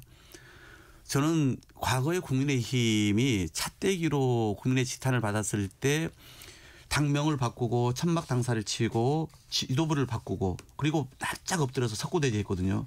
그런데 내란겸에 대통령을 배출했고 이 국가의 혼란을 일으켰고 그런데 불구하고 반성하고 있지 않은 상황에서 제가 낸 법의 핵심은 소속된 또는 소속되었던 대통령이 내란이나 외환죄로 형이 확정되거나 파면되면 그 정당에 대해서 정부가 헌법재판소에 해산을 청구하도록 하는 의무화시키는 법입니다. 지금은 할 수 있다 정도로 되어 있거든요. 이 법안을 낸 것인데 저는 국민의힘이 그때 한나라당처럼 이렇게 석고대죄하고 반성하는 모습을 보였다면 아마 이 법안의 필요성이 덜하겠죠. 그런데 아까 말씀드린 것처럼 오히려 당대표라는 사람이 내란의 우두머리를 아련하고 교도소까지 가서 또 한교안이라고 하는 부정선거론자가 우리가 한교안이다 이렇게 얘기를 하고 그다음에 이 전환길 등 이런 극우론자에게 편승하고 그러면서 이재명 국민이 헌법에 선출한 이재명 대통령을 탄핵한다고 벌써부터 얘기를 하고 있지 않습니까? 완전 자기들만의 집단 체면에 걸려 있는 걸로 보여지는데 이런 상황에서 만약에 사이비 종교 집단과 연계해서 경선까지 치렀다는 게 확인되면 저는 그것은 정말 이제는 확실시 될 수밖에 없는 거다. 그러니 우리 대한민국의 헌정 질서를 흔드는 정당인 만큼 위헌정당 청구는 피할 수 없다. 그건 저의 이야기뿐만 아니라 국민의힘 소속이었던 홍준표 전 대구시장마저도 그렇게 얘기를 하고 있지 않습니까? 그러니 제가 낸 법도 있고 다른 의원들이 낸 법도 있기 때문에 갈수록 명분을 스스로 지금은 국민의힘이 만들고 있다. 즉 매를 스스로 벌고 있다고 생각을 하거든요. 그래서 그런 이제 이번에 추경호 의원이 만약 구속되고 그런 내란의 연루 그다음에 아까 말씀드린 그런 사안들이 이제 확인되면은 전 피할 수 없는 일이다라고 보고 있습니다. 네, 굉장히 지금 추경호 의원의 구속 영장 실질 심사에 대해서 그래서 많은 분들이 다 주목을 하고 있는데 비슷한 이제 12월 3일이 1년이 되기 때문에 지금 국민의힘에서 어떤 메시지를 내놓을지 굉장히 주목을 하면서 더불어서 이제 얘기하고 있는 게 이제 내란 특검 수사 기한도 얼마 남지 않았잖아요. 한 3주 정도인데 덜 밝혀진 게 있다. 뭐 더 해야 된다. 어떤 부분이 좀 미진했다고 생각하신 부분이 있으십니까? 그래도 특검을 통해서 이 내란의 우두머리 윤석열과 그다음에 그 내란의 중요 임무 종사자들의 내란의 기획부터 실행까지의 전반적 행적이 좀 많이 그래도 밝혀지고는 있다고 생각합니다. 네. 그렇지만 저는 이제 하나 눈여겨보고 싶은 것은 김건희의 행적입니다. 그러니까 김건희 특검이 별도로 있습니다만은 네네. 최근에 이제 김건희가 그 박성재 법무장관한테 자신에 대한 수사에 대해서도 상황을 체크하고 또 그거 관련해서 영향력을 행사했고 나아가서는 김정숙 전 여사나 김혜경 여사 관련된 수사에 대해서도 적용을 했다는 게 확인되지 않았습니까? 네네. 본인의 이런 모습을 보면은 분명 내란 계엄과 관련해서도 남편인 윤석열 내란 우두머리와 상의를 했을 것 같아요. 그렇지 않고 넘어갈 스타일이 아닙니다. 그 의원님이 갖고 계신 생각이신 거죠? 네네. 그래서 네. 저는 그런 김건희의 영향력을 생각하면 윤석열이 독자적으로 계엄을 판단하면서 일으키지는 않았을 것이다. 이런 부분은 밝혀지지 않은 것은 아쉬움이 있다. 이렇게 보죠. 아, 네, 알겠습니다. 시간이 정말 얼마 안 남았는데 요 마지막 질문만 하고 가겠습니다. 항소포기 국정조사 협상이 또 성사되지 않았어요. 지금 국힘이 내건 조건 받아들이기 힘든 건가요? 어제도 제가 이제 옆자리 원내대표하고 좀 여쭤봤습니다만은 네. 우선은 이 항소 포기와 관련해서는 저는 이게 국정조사 할 일인가 싶어요. 이미 장관하고 차관한테 얘기부터 시작해서 법사위에서 여러 번 다 물어봤습니다. 그리고 필요하면 법사위에서 열어가지고 충분히 얘기할 수 있는 사안이거든요. 그러니 물론 법사위의 간사를 선출해 줘야 되는 것은 저는 마땅하다 생각합니다. 그러나 나경원 의원은 사실은 5선이 법사위 간사로 오는 것은 듣도 보도 못한 일이기도 하지만은 의도가 있는 거예요. 그러니까 본인의 남편이 그리고 더구나 법원에서 알겠습니다. 중요 직책이 있지 않습니까? 그래서 저는 그런 점에서 보면은 일단은 이 국조 문제가 아니라 법사위에서 충분히 더 필요하다면 규명해라 이렇게 저는 보고 있습니다. 네. 지금까지 박홍근 더불어민주당 의원과 말씀 나눴습니다. 고맙습니다. 네, 고맙습니다. 전격시사 잠시 후 정치 와이.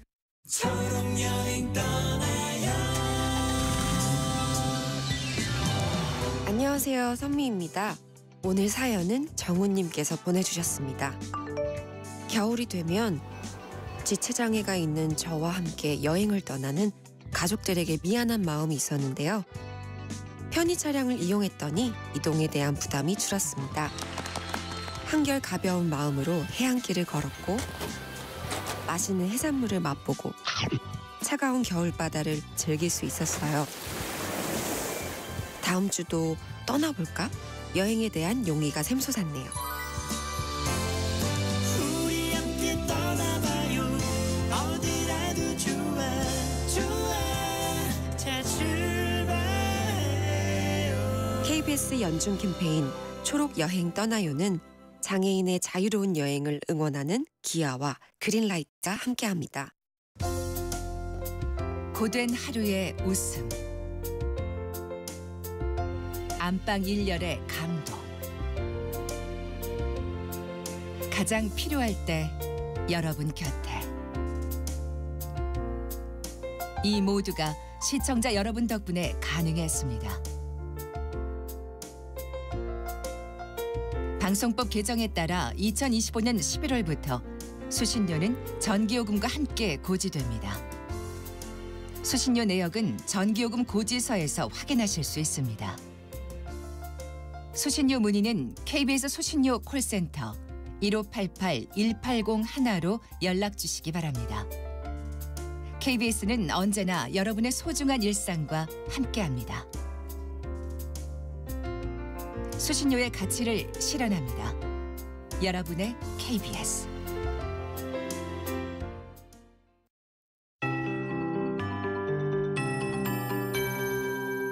KBS 58분 날씨. 현재 서울이 영하 1.3도까지 떨어지는 등 오늘은 이번 주 중 가장 추워진 금요일 아침입니다. 북쪽에 찬 공기가 들어오면서 오늘 아침 기온 어제보다 5도에서 7도가량 크게 낮아졌습니다. 오전까지 바람도 강해서 체감온도가 더욱 낮겠습니다. 감기 걸리지 않도록 따뜻한 옷차림 하셔야 되겠고요. 대구 한령이 영하 5도대, 파주와 철원도 영하 3도대 이렇게 떨어져 있고 중부지방에 영하권으로 떨어진 곳이 많이 관측됩니다. 낮 기온도 한 자릿수에 그치겠습니다. 오늘 서울이 7도까지 오르는데 그치겠고 세종이 8도, 대전 9, 광주 대구 10도, 강릉 11, 부산 12도 등을 보이겠습니다. 어제보다 대부분 기온이 낮고 평년 수준을 밑도는 곳이 많을 전망입니다.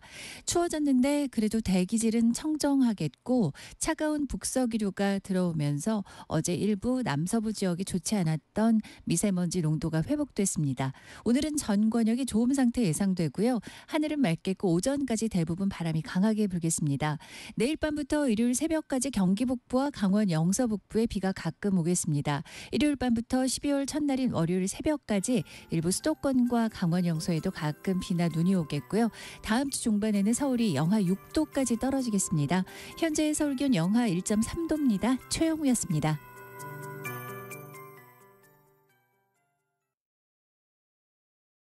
정성을 다하는 국민의 방송 KBS가 8시를 알려드립니다. AM 711kHz, FM 97.3MHz, KBS 1라디오입니다. HLKA.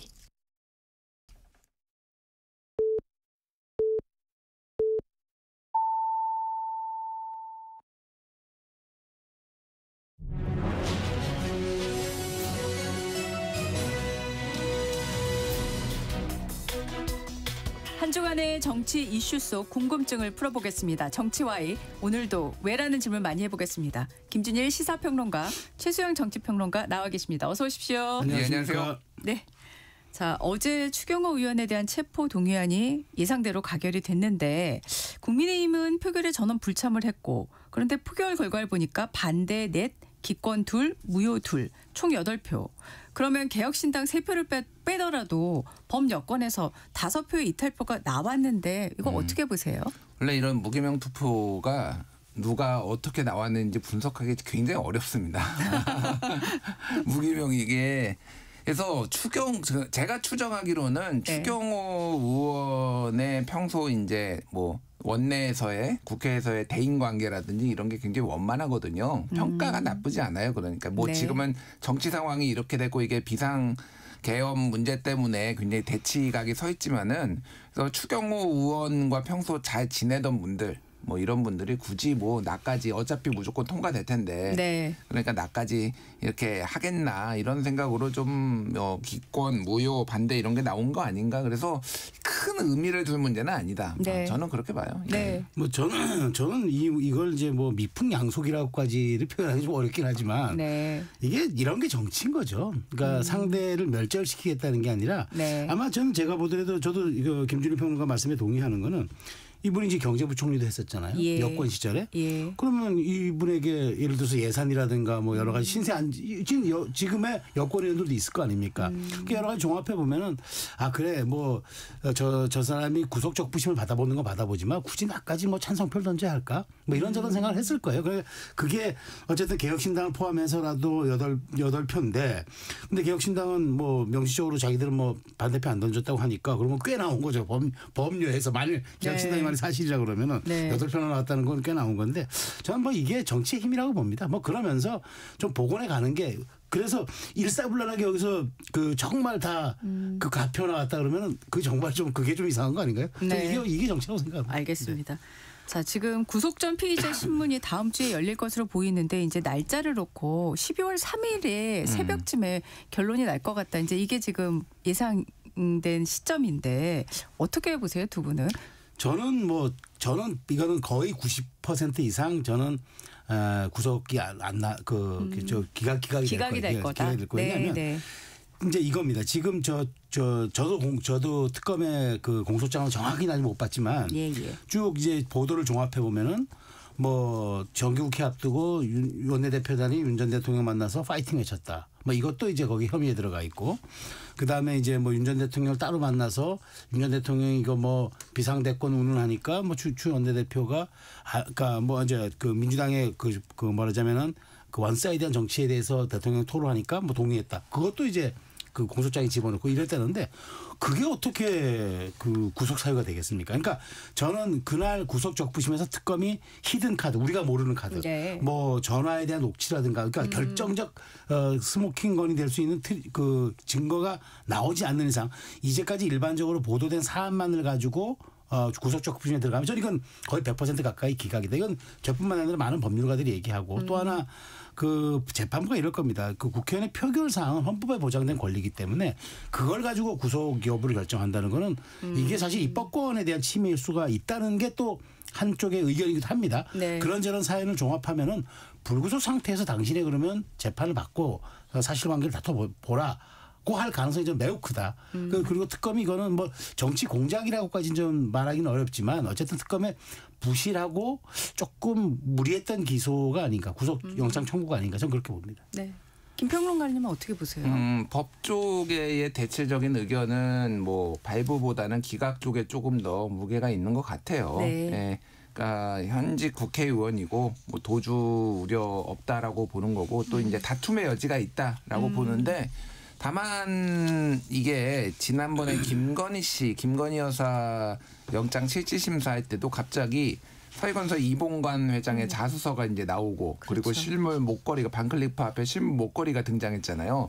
그래서 확 뒤집어졌거든요. 그러니까요. 그래서 한 방을 준비하고 있으면 어떻게 될지 모르겠다. 그 한 방이 뭔지는 모르겠으나 예를 들면은 네. 압수수색도 하고 막 그랬거든요. 원내대표실. 그리고 일부 이제 그 직원들의 휴대전화 포렌식도 그쵸, 하고 뭐 그것도 그랬습니다. 있었죠. 뭐 그런 데서 대화 중에서 뭐 예시예요. 뭐 윤석열 대통령이 이거 표결 못하도록 지시했는데 뭐 이거 원내대표는 어떻게 하는 거지? 뭐 예를 들면 뭐 이런 것들이 나왔다든지 자기들끼리 문자 메시지에서 뭐 이럴 가능성을 그러니까 배제할 수 없다. 뭔가 한 방을 준비하고 있으면은 발부 가능성을 배제할 수 없는 것 같고. 네. 12월 공교롭게 다 12월 3일 날 이게 우주의 모든 사건이 다 12월 3일로 모이고 있어요. 어저께 뭐 서지용 의원이었나요? 여기 나와서 왜 하필 12월 3일 날 있냐 약간 음모론성 얘기도 하셨는데 이게 보면은 6월 3일이 대선이었거든요. 맞아요. 그러면은 이재명 정부 출범 6개월. 그리고 공교롭게도 지방선거 6개월 남은 날이 또 12월 3일이에요. 네, 그리고 그렇죠. 장도혁 대표 100일이 그렇고요. 김건희 결심 공판도 12월 3일이에요. 최우진수, 김건희 씨가 최우진수 최우별로라는 날이 또 12월 3일이에요. 12월 3일에 뉴스 엄청 많네요. 이것도 지금 영장 나오는 것도 12월 3일로 예정됐어요. 진짜 모든 사건들이 지금 다 12월 3일로 모이고 있다. 네. 두 분 말씀의 공통점은 결국은 대체적으로는 기각인데 이 스모킹건 네, 그렇죠. 과연 뭘지 있을지 있다면 무엇일지 이걸 한번 봐야 될 것 같고 그다음에 이제 결국은 구속이냐 불구속이냐에 따라서 정치권 파장이 완전히 이제 달라질 텐데 일단 불구속된다면 어떻게 될까요? 국민의힘에서는 이거는 무리한 정치 수사였다. 뭐 이런 얘기로 좀 더 기세를 올리겠죠. 네. 예. 그래서 뭐 장도혁 대표가 이제 김영삼 총재 제명한 거하고 비슷한 이거는 폭주다, 뭐 정치 탄압이다, 뭐 이런 얘기 했잖아요. 네. 사실 이거를 김영삼 총재와 비교할 일인가? 김영삼 총재는 어쨌든 독재 정권과 싸우다가 탄압을 당한 거잖아요. 뉴욕타임스 인터뷰하고 뭐 그러면서 이제 뭐 이런 일이 벌어진 거고 이거는 추경호 원내대표는 뭐 본인들은 부인하고 있지만은 내란과 동조를 했기 때문에 오히려 독재가 될 뻔한 그런 세력과 부역을 한 거 아니냐 의심을 받는데 얼마나 사람들이 공감을 할지는 모르겠으나 어쨌든 국민의힘에서는 좀 더 이제 이게 정치적으로 무리한 수사였다, 기획된 수사였다라고 좀 공세로 나올 가능성이 있는 것 같습니다. 그렇기 때문에 뒤에 얘기하겠지만은 오히려 장도혁 대표의 사과 가능성은 점점 낮아지지 않을까 그렇게 봐요. 네. 네네. 저도 불구속되면 불구속을 가정하면은 무리했던 수사라는데 이제 일단 의미가 있고 그다음에 야권으로서는 좀 결집하고 좀 대오를 정비할 수 있는 좀 그 진영 정비의 시간을 가질 겁니다. 네. 그리고 여권 입장에서는 일단 사법부 해체 수준의 아마 압박이 더 강해질 겁니다. 저는 사실 여권보다도 그러니까 야권보다도 여권의 사법부 해체 공세가 어디까지 갈지가 저는 굉장히 저는 그게 이제 관심 영역인데 사실 지금 그렇지 않아도 올해 안에 뭘 해보겠다고 지금 정청래 대표가 저렇게 벼르고 있는데 지금 이것까지 영장이 기각되면 진짜 저는 그 화력을 총 집중할 거라고 봐요. 근데 이제 과연 그러면 이게 국민의힘에게 좀 도움이 될 거라고 생각하는 거죠. 네. 그러면 국민의힘이 그런 상태에서 지금 김준일 평론가께서는 아마 사과 메시지 내기가 어려울 거다. 오히려 이제 그게 정당성과 명분을 획득하기 때문에 그러니까 저도 그렇게 생각하는데 그 시간이 사실 골든타임인 거예요. 그때 내야죠. 그리고 그때 제가 보기에 여권이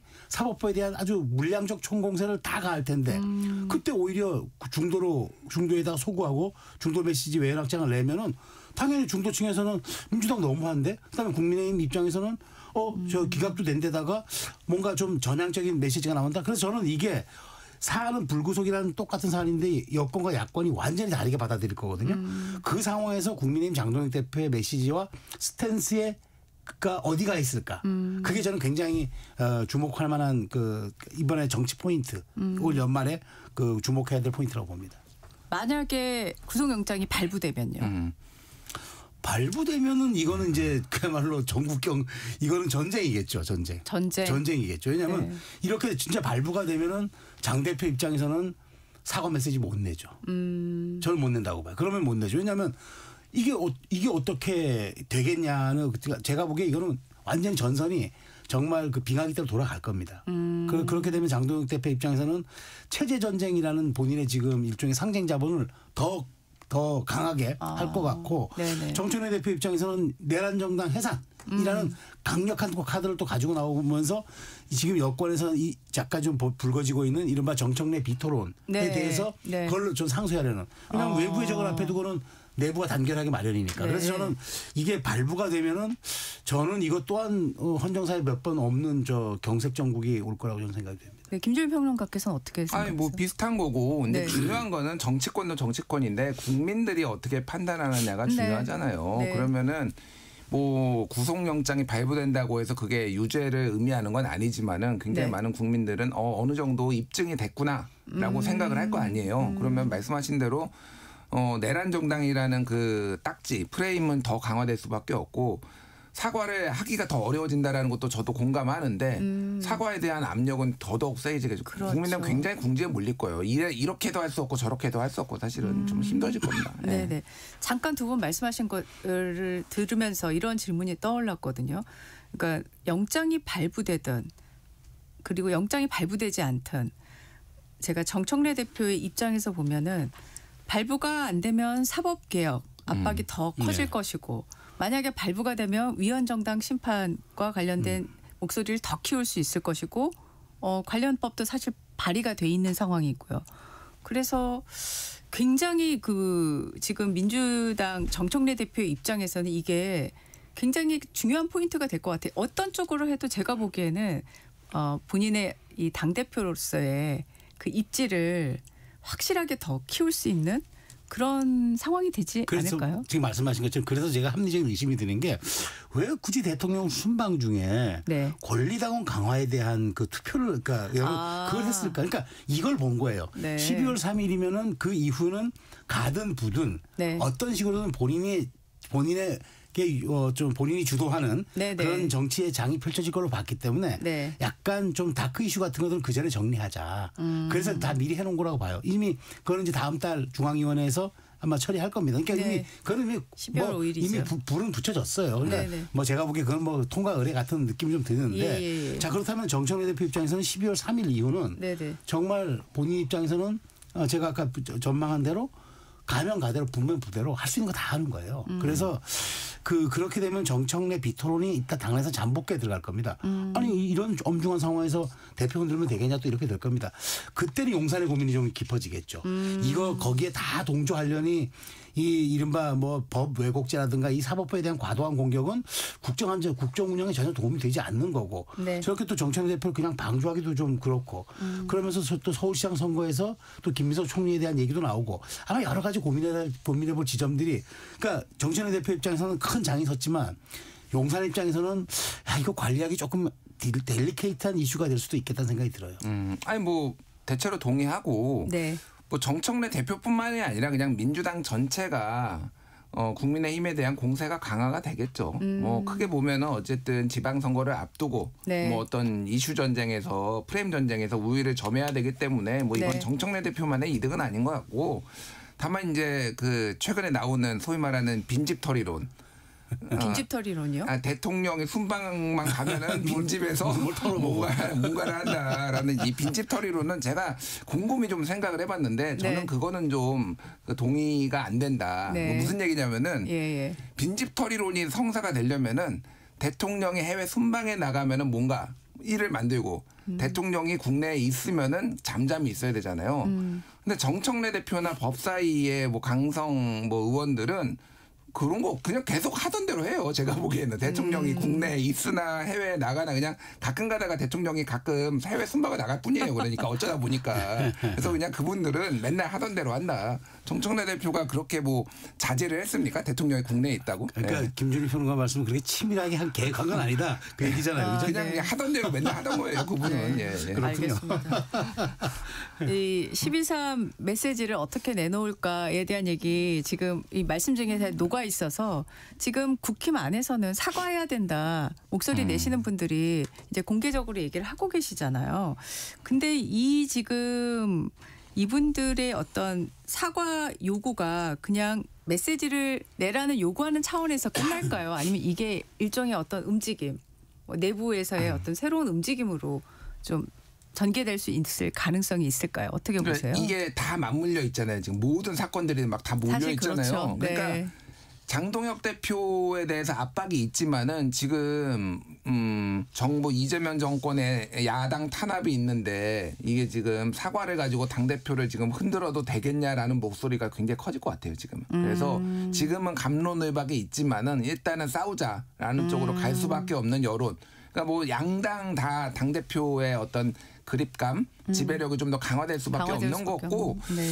그러니까 이게 사과가 그런 것 같아요. 누가 사과를 하라고 요구를 하지 않습니다. 사실은 이게 국민들의 입장이 정치권의 논리가 아니라 국민들의 입장에서는 팔짱 끼고 한번 보는 거예요. 그럼 너희 국민의힘 뭐 어떻게 하나 보자.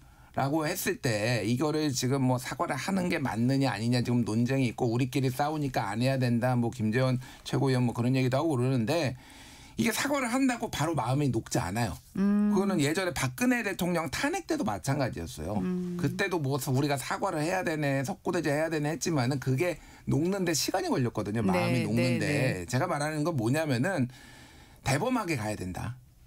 이 어차피 지금 바로 녹는 것도 아니지만은 그렇다고 바로 막 국민의 마음이 돌아서는 거 아니니까 그냥 사과 안 하고 그냥 버티겠다라고 하면은 이 기간은 더 길어질 뿐이에요. 그러니까 이게 고민이 좀 필요하다. 예. 근데 저는 그걸 거꾸로 좀 보는 게 장 대표가 지금 여러 가지 의견 수렴을 좀 들을 겁니다. 듣고 있는 과정이기도 하고 그런데 아까 저희가 분석한 대로 추경호 원내대표의 그 구속 여부에 따라서 약간 달라지겠지만 저는 장 대표가 그러니까 이른바 지금 온건파가 당 대표였다 그러면은 사과를 해도 몇 번 했고 또 하겠죠. 12.3 개헌 1주년이니까.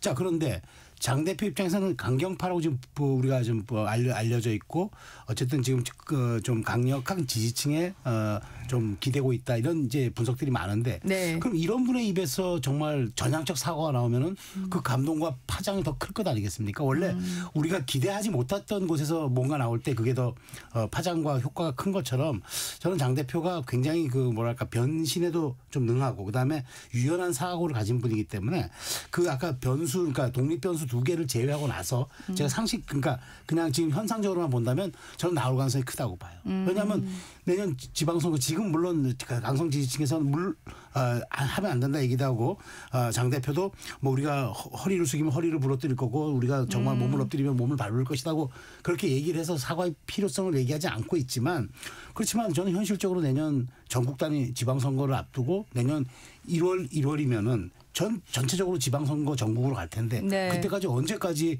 이 계엄을 붙잡고 있겠습니까? 그러니까 그때 가서 터느니 지금 아마 일종의 유턴의 신호를 저는 12.3 계엄 1주년에 어느 정도를 보내고 나서 갈 거로 생각합니다. 그러니까 장동혁 대표가 내가 존경하는 최소영 평론가님처럼 이렇게 합리적인 생각을 하는 분이면 좋겠어요. 저도. 네.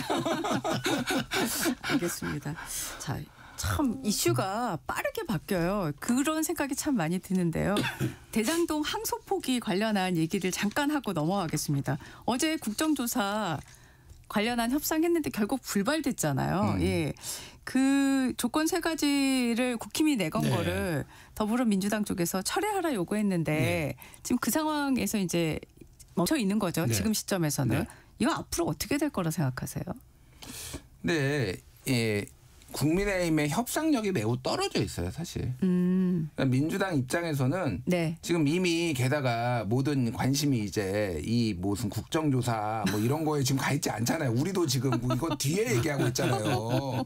그러니까 이거 그냥 민주당 입장에서는 안 받아줘도 별 문제 없어요, 솔직히. 그럴까요? 예, 저는 안 받을 거라고 봅니다. 그냥 버틸 거라고 보고요. 보고요. 나중에 다른 협상 카드로 진짜로 몇 개월 지난 다음에 이거 국정조사 하자고 해서 뭐 다른 걸로 딜하면서 할 수도 있는 거고 그냥 끝까지 안 받을 수도 있는 거고 그러니까 국민의힘의 어떤 정치력과 이슈를 만들어가고 이렇게 그 능력이 제가 보기엔 현저하게 떨어져 있다. 그거는 물론 워낙 이제 내란 정당이라는 프레임 안에 갇혀 있는 것도 있지만 본인 스스로 계속 이게 체제 전쟁이다, 우리가 황교안이다, 윤석열 면회한다, 뭐 이런 것들로 계속 그런 이슈들을 흐트러뜨린 것도 원인이거든요. 그냥 다 자초한 일이다. 저는 그렇게 봅니다. 네. 그 저는 이거는 제가 보기에 저는 국민의힘이 조금 여기에 대해서는 나경원 의원을 옵션으로 거는 건 저는 그건 적절치 않았다고 봐요.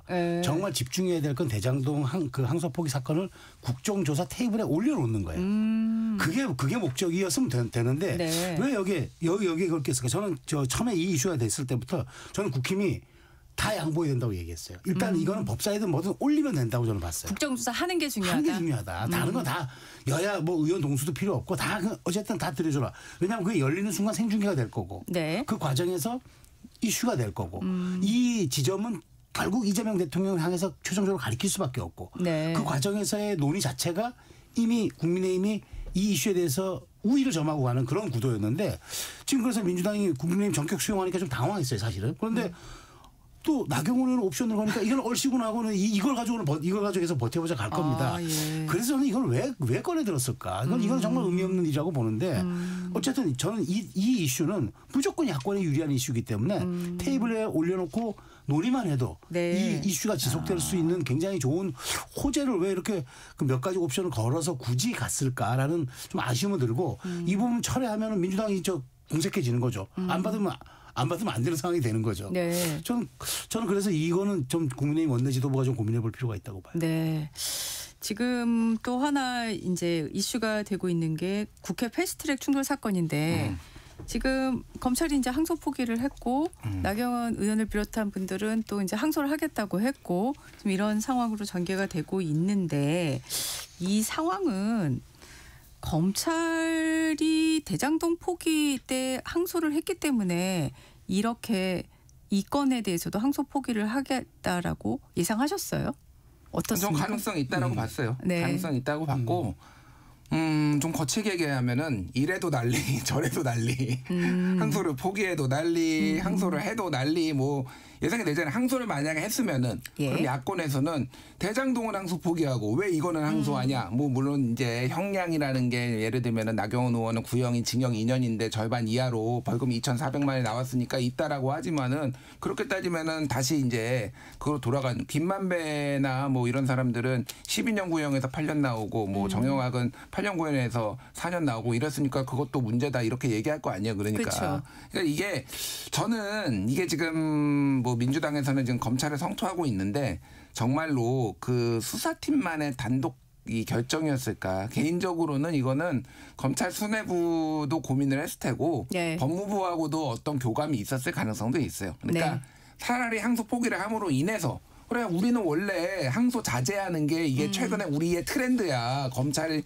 이제 그런 거야라는 거를 메시지를 주려고 했던 거고 뭐 거기에서 또 이제 누구는 이제 다시 이제 나경원 의원이나 항소하고 뭐 이런 상황이에요. 그래서 정답은 없는 건데 저는 이 대장동 항소 포기를 좀 더 확전하는 거를 오히려 자제하는 쪽에 제가 보기에는 초점을 맞춘 거 아닌가 이 검찰의 결정 그렇게 봅니다. 그러니까 저도 똑같아요. 이건 저도 처음부터 항소하지 않을 걸로 봤어요. 이것만 하면 또 선택적 항소라고 할 것 아닙니까? 선택적 항명에 의해서 선택적 항소로. 그러니까 이렇게 되면은 검찰 입장에서는 이게 정말 자신들의 아무리 거치가 내년 9월이면은 이제 형해화되고 이제 해체되는 수순을 밟는다 하더라도 이건 사실은 하면 못할 거라고 저도 봤어요. 근데 중요한 건 저는 이제 오늘인가요? 이제 그 민주당 그 부분 나오죠. 박범계, 박주민 의원도 나오는데 뭐 벌금형 당연히 나오겠죠. 이제 형평 맞추겠죠. 그리고 이 사건은 이제 패스트트랙은 제가 보기에 이제 역사의 뒤안길로 묻혀지게 됐습니다. 이제 물론 이제 그 당사자들이 항소는 했어요.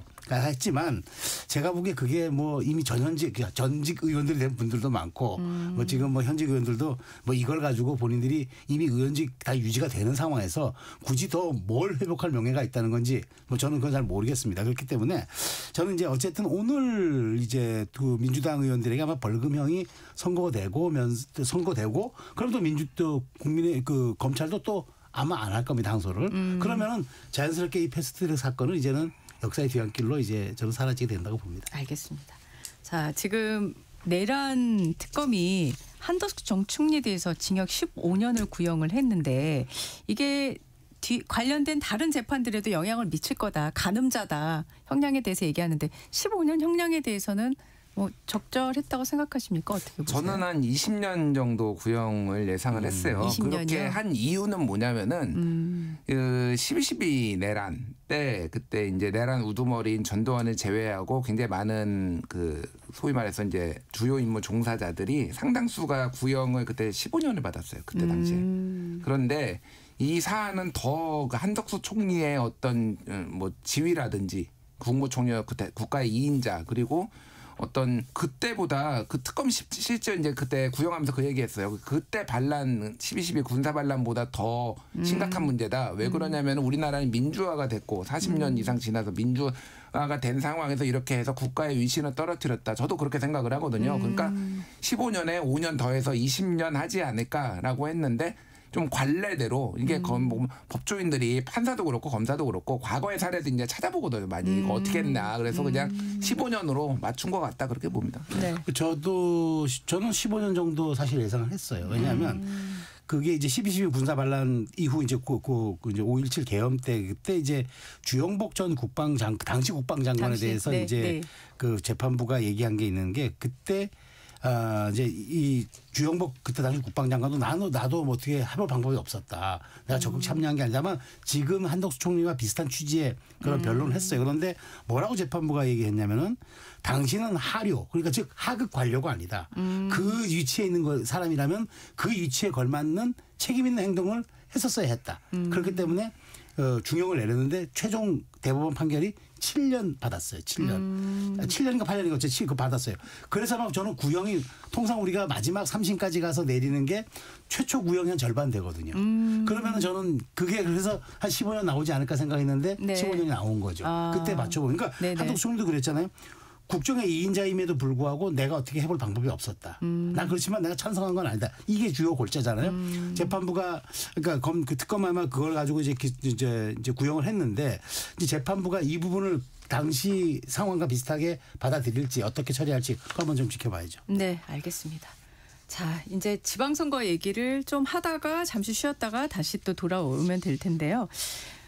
앞서 박홍근 의원이 이제 나오셔가지고요. 첫 주자로 이제 딱 공식 선언을 하셨는데 예상하셨어요? 아니 박홍근 의원이 출마한다는 얘기는 이미 뭐 많이 있었고 이게 이제 공식적으로 이게 첫 주자인지 아닌지 모르겠는데 제가 알기로는 박주민 의원이 예전에 경향신문 인터뷰하면서 그쵸. 그때 출마 의사를 이미 밝힌 바가 인터뷰로 밝히셨죠. 네, 밝힌 바가 있어서 뭐 이게 좀 애매해요. 어디가 퍼스트 펭귄인지가 애매한데. 어쨌든 굉장히 많다 지금 여권에는 뭐 박홍근 의원도 있고 전현희 의원도 있고 박주민 의원, 박용진 의원도 지금 출마 선언 얘기 있고 그리고 홍익표 전 원내대표도 계시고 뭐 그거 외에 뭐 김민석, 강훈식 뭐 등등등 해가지고 진짜 많은데 중요한 거는 오세훈을 이겨라 게임이잖아요. 지금 아직은 뭐 오세훈, 나경원 뭐 누가 될지 모르겠으나 지금 현재로서 오세훈을 이겨라. 글쎄 여조에서는 아직은 조금 확실한 우위를 보이는 분들이 많지는 않은 것 같다 지금. 저는 박홍근 의원이 전략적 선택을 한 것 같아요. 그러니까 명시적으로 누가 먼저 했는지 저도 잘 모르겠는데 어쨌든 퍼포먼스라는 건 처음이잖아요. 네네. 그래야 주목받아요. 이게 이제 본격화되면은 누구도 나오고 한 4, 5호쯤 이제 발표해버리면은 언론의 관심도 식고 그냥 one of them 혹은 뭐 저 양반도 나오나? 뭐 이런 이제 약간 느낌을 주는데 첫 번째 해버리니까 이렇게 인터뷰도 다 독상을 이렇게 받잖아요. 겸상 그러니까 아니고 독상을 받은 거예요. 그러니까 저는 그래서 어찌 보면 지금 예산 전국에 이렇게 딱 치고 나오는 게 더군다나 계엄 계엄 1주년 전에 해야 그나마 이 이슈가 주목받지 여권 내에서 그 이유는 안 되니까 박홍근 의원이 좀 영리한 선택을 한 것 같은데 실제 주자가 될는지 뭐 한참 지켜봐야 되겠지만 아마 뭐 워낙 지금 뭐 이 저 강력한 분들이 많이 이런저런 얘기를 해서 좀 지켜봐야 될 것 같은데 어쨌든 저도 동의하는 지점은 오세훈을 이겨라가 아마 여권 내에서는 그 지표가 가장 경쟁력이 될 것 같아요. 네. 잠시 후 정치와이 돌아오겠습니다. 전격시사 듣고 계신 지금 시각이 8시 28분입니다.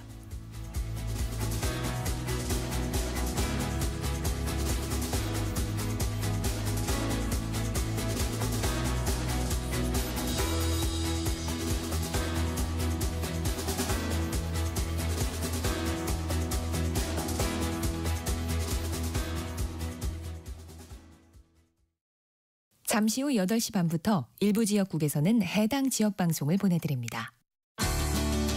워렌 버핏은 가치 투자, 필립 피셔는 성장주 투자, 피터 린치는 장기 투자. 방법은 달라도 목표는 하나. 성기영의 경제쇼가 성공의 길로 안내합니다. 깊이 있게, 명쾌하게, 지금 이 시대 경제에 관한 모든 것을 알려드립니다. 평일 오후 4시 5분 성기영의 경제쇼와 함께하십시오.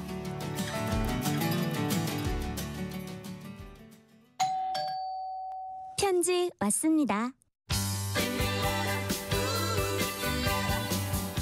퇴근길 지친 당신에게 힘이 되는 뉴스를 전해드립니다. 매일 저녁 5시 5분 당신과 함께 읽는 세상 이야기 KBS 1라디오 뉴스레터 K. 지금 시각은 8시 30분입니다. KBS.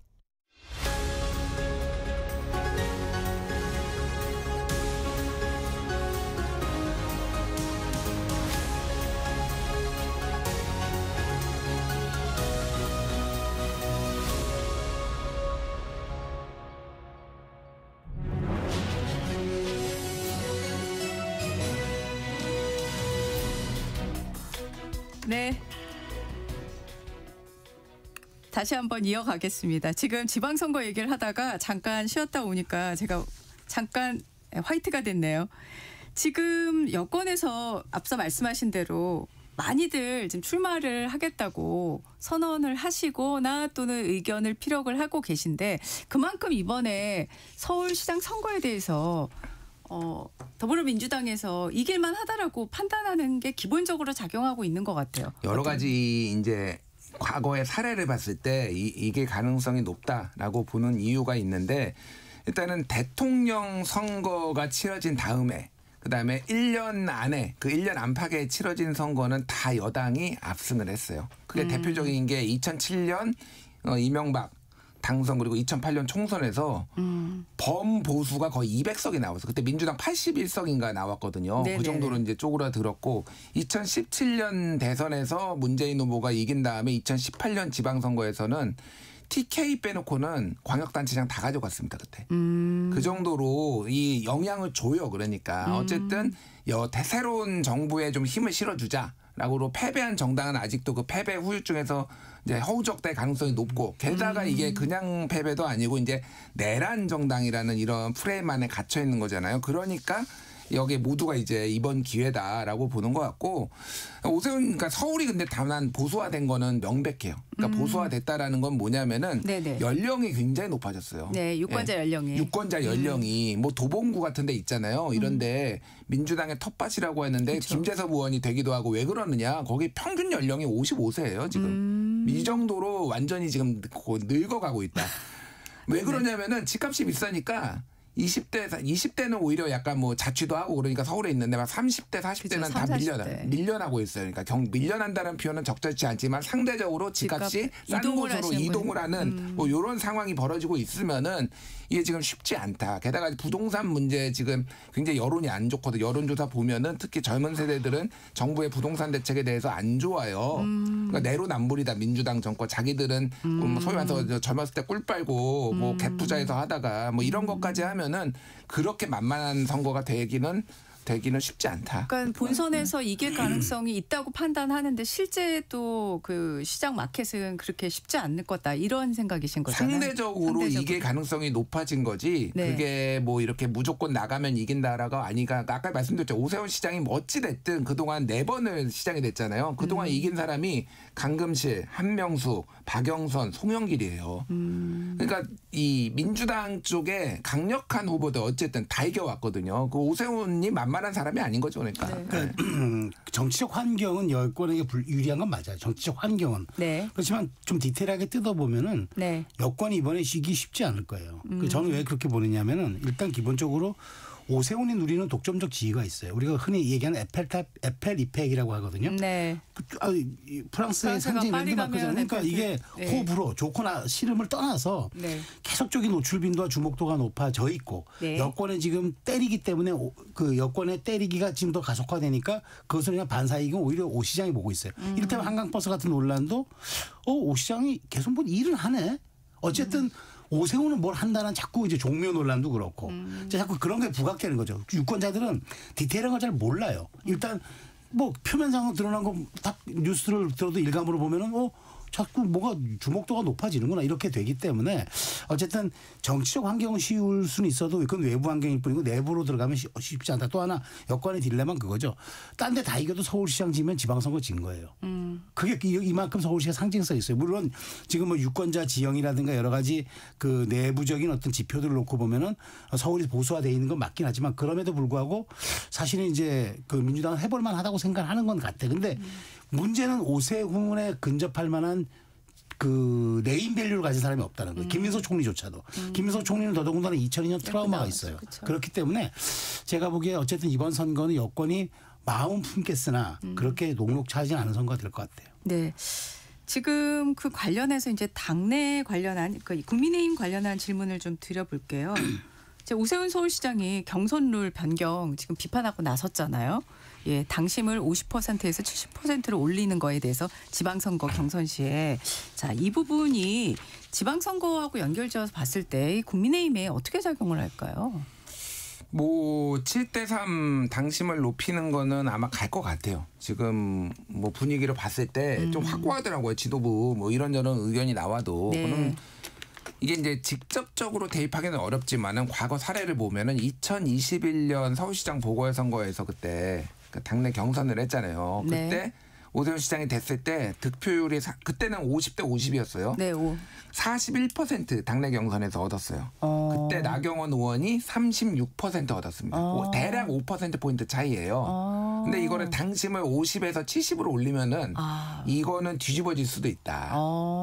그때 뭐 조은희 의원도 있고 뭐 몇몇이 있었지만 어쨌든 이 양강이었잖아요. 이 표차가 이번에도 그대로 5%포인트일지는 모르겠어요. 왜냐하면 어쨌든 그때는 오세훈 10년 동안 논 오세훈이었고 지금은 서울시장 4선한 오세훈이니까 지위가 달라지긴 했지만은 이거는 그걸 모르는 게 아닌 거죠. 나경원 의원도 모르는 게 아니니까 뭐 나경원 의원께서 당을 위해서 하신 거지 본인의 선거를 위해서 하겠다고 저는 생각하지는 않지만은 어쨌든 그렇게 바뀌면은 상당히 위협을 받을 거다. 오히려 명태균 이슈보다 이게 더 위협적이지 않나 저는 개인적으로 그렇게 봐요. 그렇게 보세요. 예, 예. 네. 근데 저는 이 부분은 저도 이제 그 내부 사정을 잘 분석해 주셨는데 네. 저는 이건 어쨌든 지금 상황에서 당이 가야 할 스탠스는 아니라고 봐요. 그 지난번에도 결국에 이제 그 국민의힘이 망하게 된 정말 가장 큰 그때 전략적인 지점은 뭐냐면 김기현 당대표 선출할 때 당신 100%로 바꾼 거예요. 원래 당원 50대 여주 50을 당신 100%로 바꿔서 윤심이 당심이고 당심이 민심이라는 순간 그때 폭망했잖아요. 거기서 배워야죠. 지금 현재 현행 룰이 5대 5면은 저는 최소한 이거를 유지를 해주는 게 맞다고 봐요.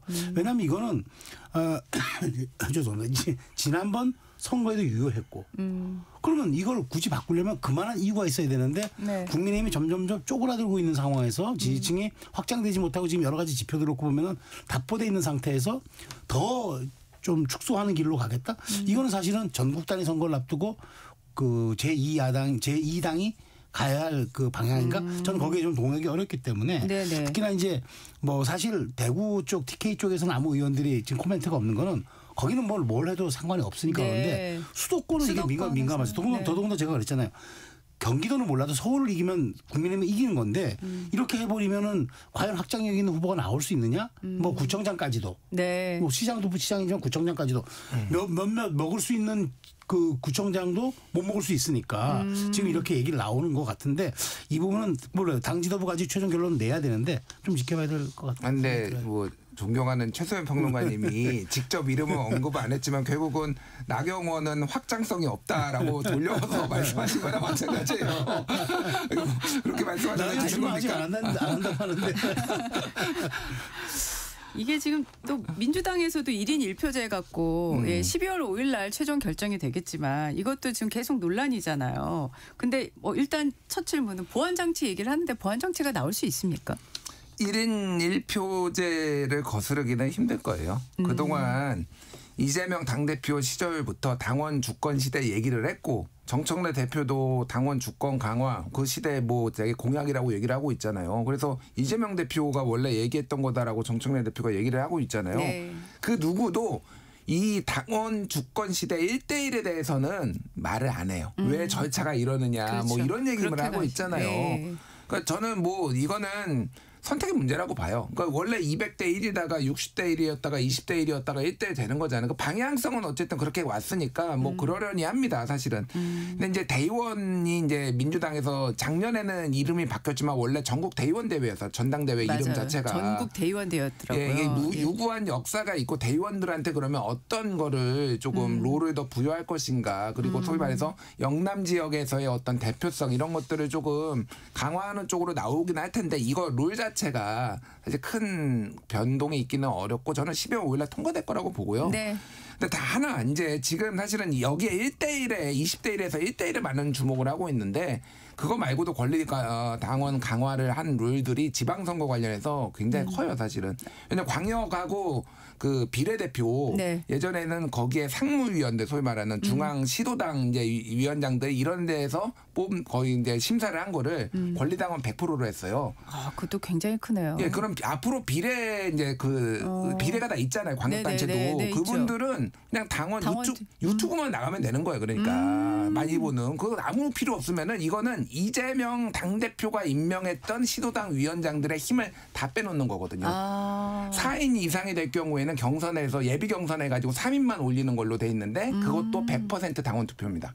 그러면은 이거는 기본적으로 사실 이 부분이 저는 핵심적이라고 보는데 그동안 정청래 당대표가 이제는 그동안에 있었던 친명계들을 다 사실상 어느 정도 힘을 빼놓는 거다. 그러니까 지금 더민주혁신회가 반발하는 거거든요. 네. 그래서 권력투쟁이 본격화됐다 저는 그렇게 봐요 지금. 네. 그것뿐만 아니에요. 네, 또 뭐가 뿐만 있냐면은 아니라, 네. 당대표 선출 예비경선 선거인단 투표에서 원래 이제 권리당원이 25고 여론조사가 비율이 이제 그 25였거든요. 네. 근데 이거를 35와 30으로 올리고 그다음에 중앙위원 비율은 50에서 30으로 깎는 방안도 포함됐어요. 이렇게 되면 정청래 대표한테 꽂힐까라는 거예요. 이것도 포함이 돼 있어요. 그러니까 이번 개정안은 누가 뭐래도 정 대표가 작심하고 하는 거예요. 그러니까 지금 말씀하신 대로 이게 지방선거에도 영향을 끼치지만 바로 당대표 선거는 본인 수혜자가 되는 거 안도 포함돼 있어요. 그렇기 때문에 이게 대놓고 지금 말을 못 하는데 근데 포장은 이게 우리 흔히 얘기하는 야마라 그러죠. 포장은 야마가 그렇죠. 이거는 권리당원과 대의원의 1인 1표로 지금 포장이 돼 있는 거지 실제 내부로 들어가 보면은 이건 정청래 대표가 뭔가 이 당을 이재명 대통령도 과거 그렇게 권리당원 추세했는데 왜 나만 갖고 그래라고 얘기하지만 실제 본뜻은 따로 있는 사안이라고 저는 봅니다. 아니 이재명 따라하기 맞아요. 정확하게 그게 맞는데 그때랑 네네. 지금은 다른 거는 이재명 대표는 본인이 1인자였죠. 본인 위에 아무도 없었어요. 네, 야당이니까. 근데 네. 지금은 환경이 다르잖아요. 네. 대통령이 있는데 취임 6개월이 아직 안 됐어요. 그렇죠. 그러니까 저는 뭐 오랫동안 20년 넘게 정치권을 봤지만은 대통령이 집권한 지 6개월도 안 됐는데 권력 투쟁이 시작된 건 처음 봤습니다. 이게는 보통 일이 아니에요. 그러면은 내년 지방선거 이후에는 최소한 행정부에 대한 장악력은 떨어지지 않겠지만 당에 대한 대통령의 장악력은 현저하게 떨어질 거예요. 만약에. 그러면 이제 소위 말하는 레임덕 예, 그러니까 권력 투쟁의 권력 관계에서의 네임덕은 올 수가 있다. 이거를 근데 권력 투쟁의 화신 이재명 대통령이 보고 있을 것이냐. 뭐 이런 이제 얘기들이 나오는 거죠. 그래서 뭐 제가 좀 조심스럽게 제기했는데 다른 방송에서 네. 사정 정국이 올 수도 있다. 뭐 다른 이슈 전환 프레임이 올 수도 있다. 뭐 이런 것들이 지금 얘기가 나오는 거예요. 이슈 전환 프레임. 근데 거기에 맹점이 하나. 네. 사용할 수 있는 칼이 없어요. 사정정국으로 가려면 칼이 잘 드는 칼이 있어야 돼. 과거 역대 정권에서 경찰이든 검찰이든 그 사정정국을 했어요. 감사원도 동원할 때 동원했고. 근데 마땅하지가 않죠. 나도 동의해요. 뭔가 이게 국면전환이 필요한데 네. 뭘 빼들까? 이게 빼들 카드가 있고 혹시 사정정국이라면 내 몸처럼 사용할 칼이 있는가? 잘 드는 칼이 있는가? 그 점이 아마 이재명 대통령이 고민할 지점이고 본인도 힘을 다 빼놨잖아. 말씀을 들으니까 점점 흥미진진하게 전개되는데 시간은 다 돼가고 있어서 무엇으로 마무리를 해야 되나 하는 고민을 제가 하고 있었습니다.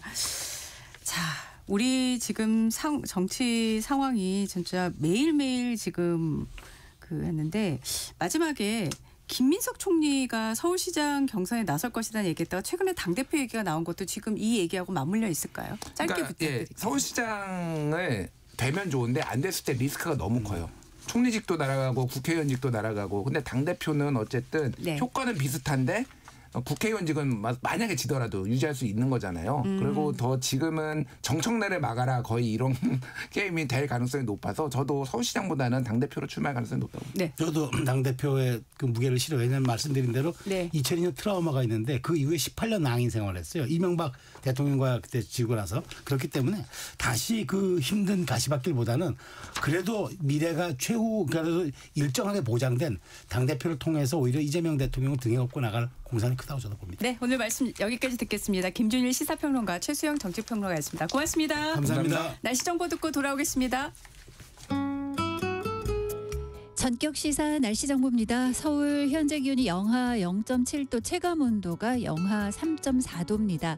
오늘 오전까지는 바람이 강해서 대부분 지역의 기온이 이렇게 크게 낮고 또 체감 온도는 더 낮겠습니다. 북쪽에 찬 공기가 유입되면서 이번 주 중 오늘이 가장 추운데요. 오늘 아침 어제보다 5도에서 7도가량 큰 폭으로 기온이 떨어진 곳이 많습니다. 중부지방과 남부 내륙은 영하권으로 오늘 아침 기온이 내려앉아 특히 감기 걸리지 않도록 주의하셔야 되겠고요. 대구활령이 영하 6도까지 오늘 아침 떨어졌습니다. 낮 기온도 대부분 한 자릿수에 그치겠습니다. 서울이 7도, 세종 8도, 대전 9도, 광주 대구 10도, 강릉 11도까지 오르겠고 이렇게 차가운 공기 때문에 추워지긴 했지만 대기질은 깨끗해지면서 전 권역의 미세먼지 농도는 오늘 좋음 상태 예상되고 하늘도 대체로 맑겠습니다. 현재 대부분 해상은 풍랑특보가 발효 중입니다. 내일 밤부터 일요일 새벽까지 경기 북부나 강원 영서 북부에 가끔 비가 오겠고 일요일 밤부터 12월 첫날인 월요일 새벽까지 일부 수도권과 강원 영서에도 가끔 비나 눈이 지나겠습니다.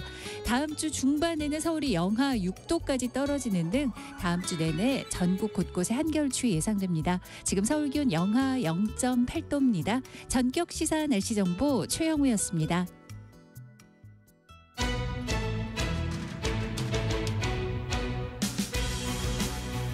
사건 또는 판결 속 궁금증을 풀어보는 시간 사건 Y입니다. 회사 사무실에서 초코파이를 먹은 경비원에 대한 무죄 판결과 정규직 근로자를 프로젝트가 종료됐다는 이유로 일방적으로 퇴사시킨 IT 업체 관련 내용 함께 살펴보겠습니다. 오늘 사건 Y 스토리텔러 손정혜 변호사 나오셨습니다. 안녕하세요. 안녕하세요. 손정혜입니다. 네, 피해금 1,050원, 이른바 초코파이 사건이라고 알려졌는데 경비원인 피고인이 항소심에서 2년 가까이 받았던 누명을 벗었는데 판결 내용부터 좀 소개해 주시죠. 그렇습니다. 거래처 사무실에 있는 초코파이 등 1,050원의 간식을 먹었다라는 이유로 절도로 기소가 됐던 사건이고요. 검찰에서도 유죄로 보고 1심에서도 유죄로 본 사건인데 항소심에서 무죄로 판단이 변경되면서 많은 사람들의 관심을 받고 있는데요. 네. 일단 항소심 재판부는 이 수사 단계부터 물류회사 탁송기사와 보안업체 직원 등 39명이 진술서가 제출됐고 않고 이 진술서의 내용에 신빙성이 있다고 본 것 같습니다. 네. 그러니까 이 협력업체 직원들에게도 배고프면 사무실에서 간식을 먹어도 되고 실제 간식을 먹었다라는 진술들을 청취하면서 그렇다고 한다면 이 간식을 꺼내 먹은 사람이 남의 물건이고 내가 먹어서는 안 되는 간식인데 먹었다기보다는 이건 편의상 우리가 먹을 수 있다라고 생각해서 먹었기 때문에 절도의 고의를 인정하기 어렵다. 네. 이런 취지로 이제 무죄 판결을 했던 것 같고요. 네. 범죄가 성립하려면 내가 남의 물건을 훔친다는 절도의 고의가 있어야 하는데 그런 고의가 인정되지 않고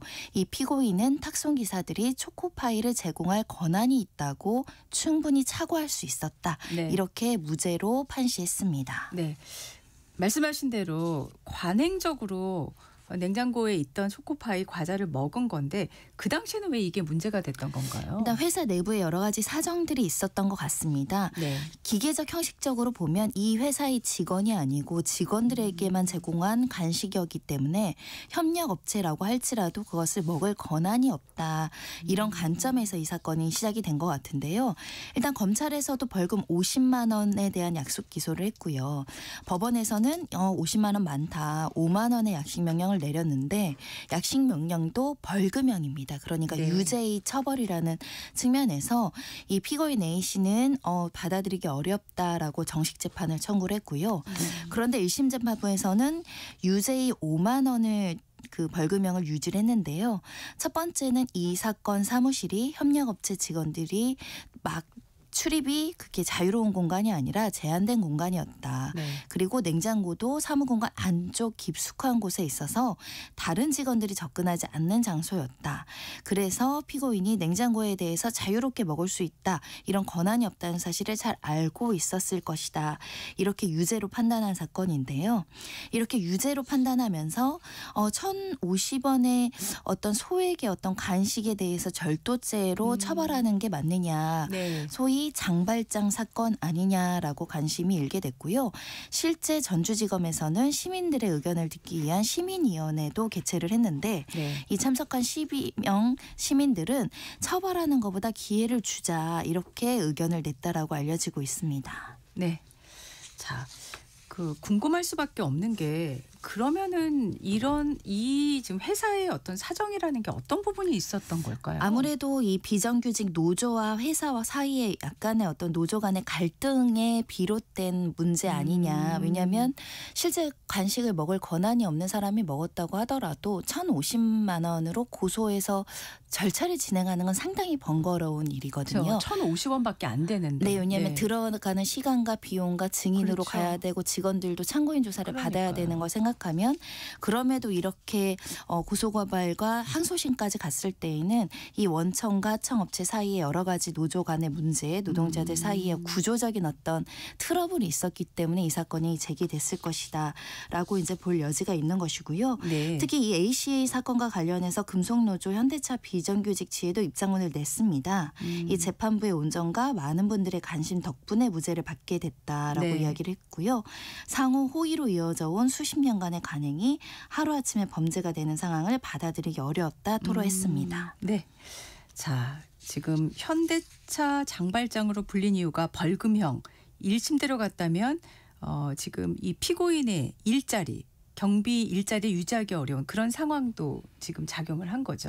만약에 이 상태로 벌금 5만 원이라고 하더라도 유죄의 판단이 확정이 됐다라고 한다면 네. 회사의 어떤 그 물건에 대해서 침해를 한 절도의 이제 전과자가 되다 보니까 경비업법상 해고 사유로 삼고 네. 징계를 내릴 수 있는 사건이었던 만큼 이 1,050원을 가지고 네. 징계나 해고까지 가야 되느냐 또 이런 근본적인 물음 지적이 나온 상황이었습니다. 네. 자, 다음 내용은 회사와 IT 근로자 고용 문제인데 프로젝트를 마치면 자동 퇴사 이게 IT 업계의 관행이란 걸 인정할 수 없다. 결국 부당해고란 법원 판결 나왔죠. 그렇습니다. IT 업체가 한 직원을 상대로 프로젝트가 종료했으니까 퇴사해라 이렇게 이제 해고를 한 사건이었고요. 이 사건은 진호위 신청도 기각되고 중노위도 마찬가지로 프로젝트가 철수하면 퇴사로 종료된다라는 판단이 나온 상황에서 법원에서 이렇게 중노위 진호위의 판단을 뒤집고 이 근로자의 편에서 이건 부당해고로 볼 수 있다라고 판단을 내려준 사건이고요. IT 업계 기존에 이런 여러 가지 암묵적인 가능이 있다고 하더라도 이제는 법에 위반된다라는 판단이 나온 겁니다. 업체 측에서는 이 B 씨가 자진 퇴사 의사를 밝혔다 이런 걸 주장했다고 하던데 이게 받아들여지지 않은 거죠? 네, 자진 퇴사면 스스로 나간다는 것이니까요. 이렇게 부당해고의 문제가 발생하지 않을 것인데 하지만 법원은 인정할 증거가 없다고 했고요. 네. 오히려 이 근로자 측에서 녹음, 녹취록 등을 제출했는데 오히려 사측이 먼저 프로젝트가 이거는 끝났으니까 다른 프로젝트에 너를 투입을 하겠다라고 제시라는 내용이 결정적인 증거가 됐는데 그러니까 만약에 회사의 입장 처럼 내가 퇴사할게요라고 했으면 다른 프로젝트에 가게 하겠다라는 이야기가 안 나올 것이고 이 퇴사 프로젝트 철수로 퇴사하는 관례가 있었다면 회사가 다시 이렇게 다른 프로젝트에 같이 일을 하자 근로관계 계속하자 이렇게 이야기하지 않았을 것인데 이 녹취록에 따르면 이 프로젝트가 끝난다고 하더라도 근로관계는 계속될 수 있다라고 사측도 생각했다. 그러다 보니 그런 관례도 없고 그런 관례를 인정하는 것은 부당하다는 판단이 나왔습니다. 네, 프로젝트가 종료되면 근로관계가 종료되는 이 IT 업계 관행이 문제가 됐는데 회사 측의 이 주장이 결국은 받아들여지지 않은 거죠. 그렇습니다. 이것은 우리 대법원에 좀 명확합니다. 이 프로젝트가 종료됐다고 하더라도 근로관계가 자동 소멸되지 않고 이런 묵시적인 합의가 있다라는 것은 회사 측에서 입증을 해야 되는데 이 근로자 입장에서 보면 프로젝트가 종료됨으로 인해서 내가 퇴사라고 안 하고가 결정되는 것은 굉장히 불안정할 수밖에 없는 상황이고요. 특히 이 문제된 IT 업계 근로자 같은 경우는 이 프리랜서나 비정규직으로 계약을 쓴 것이 아니라 계약서 자체는 정규직 근로계약서로 작성이 되어 있습니다. 그러니까 근로계약서는 정규직인데 이런 관행이 있다라고 해서 임의로 내보낼 수는 없다는 게 이 사건의 핵심적인 내용이고요. 만약에 이렇게 해고를 하기 위해서는 해고에 따르는 절차가 있죠. 서면 통지를 해야 되고 해고 사유를 알려야 되고 해고 시기를 알려야 되고 해고 관련한 여러 가지 이제 그 해고 수당도 줘야 되는데 이런 절차도 지키지 않았던 게 문제다라고 지적이 됐습니다. 추가로 지금 그 언론사에서도 비슷한 일이 하나 있었는데 불굴 방송에서 지난해 공채로 입사해서 9개월 동안 수습을 거쳤는데 기자가 해고가 됐어요. 그래서 이 분이 부당해고 구제 신청을 서울지방노동위원회에 냈는데 이게 인정받았습니다. 이 내용도 좀 소개해 주시죠. 네, 수습사원 제도를 채택하고 있는 제도들이 많죠. 수습기간 끝나면 본 직원으로 채용할지 말지. 그런데 이럴 때에도 법원에서는 수습사원의 본 채용 거부는 일반적인 해고 사유보다 폭넓게 인정이 된다. 하지만 이 경우에도 객관적이고 합리적인 이유가 뒷받침돼야 된다라고 이야기를 하고 있습니다. 평가 기준, 방법이 명확하게 마련되어 있어야 되고 수습했다라고 본 채용을 안 해주면서 그냥 아무런 설명도 없이 평가 기준도 없이 회사 마음대로 자의적으로 할 수 없다라는 평가이고요. 회사가 수습 사원들에게 이런 기준이나 방법, 결과를 명확하게 고지해야 된다라고 이야기를 하고 있는 상황이고 이렇게 수습 기간이 끝나고 본 채용을 거부했을 때도 해고하는 절차를 따라야 된다라고 규정되어 있습니다. 그러니까 서면으로 통지해야 되고 취소 사유를 명확하게 이제 기재를 해야 되는데 이와 관련한 절차를 충족하지 못했기 때문에 이 수습 사원에게 대해서 본 채용을 거부한 절차가 위법하다 이렇게 판단이 나온 상황입니다. 네. 오늘 사건 아이 여기까지 듣겠습니다. 지금까지 손정혜 변호사였습니다. 고맙습니다. 감사합니다. 11월 28일 금요일 전격시사 오늘은 여기까지입니다. 저는 소현정이었고요. 월요일 아침 7시 5분에 다시 돌아오겠습니다. 청취자 여러분 고맙습니다.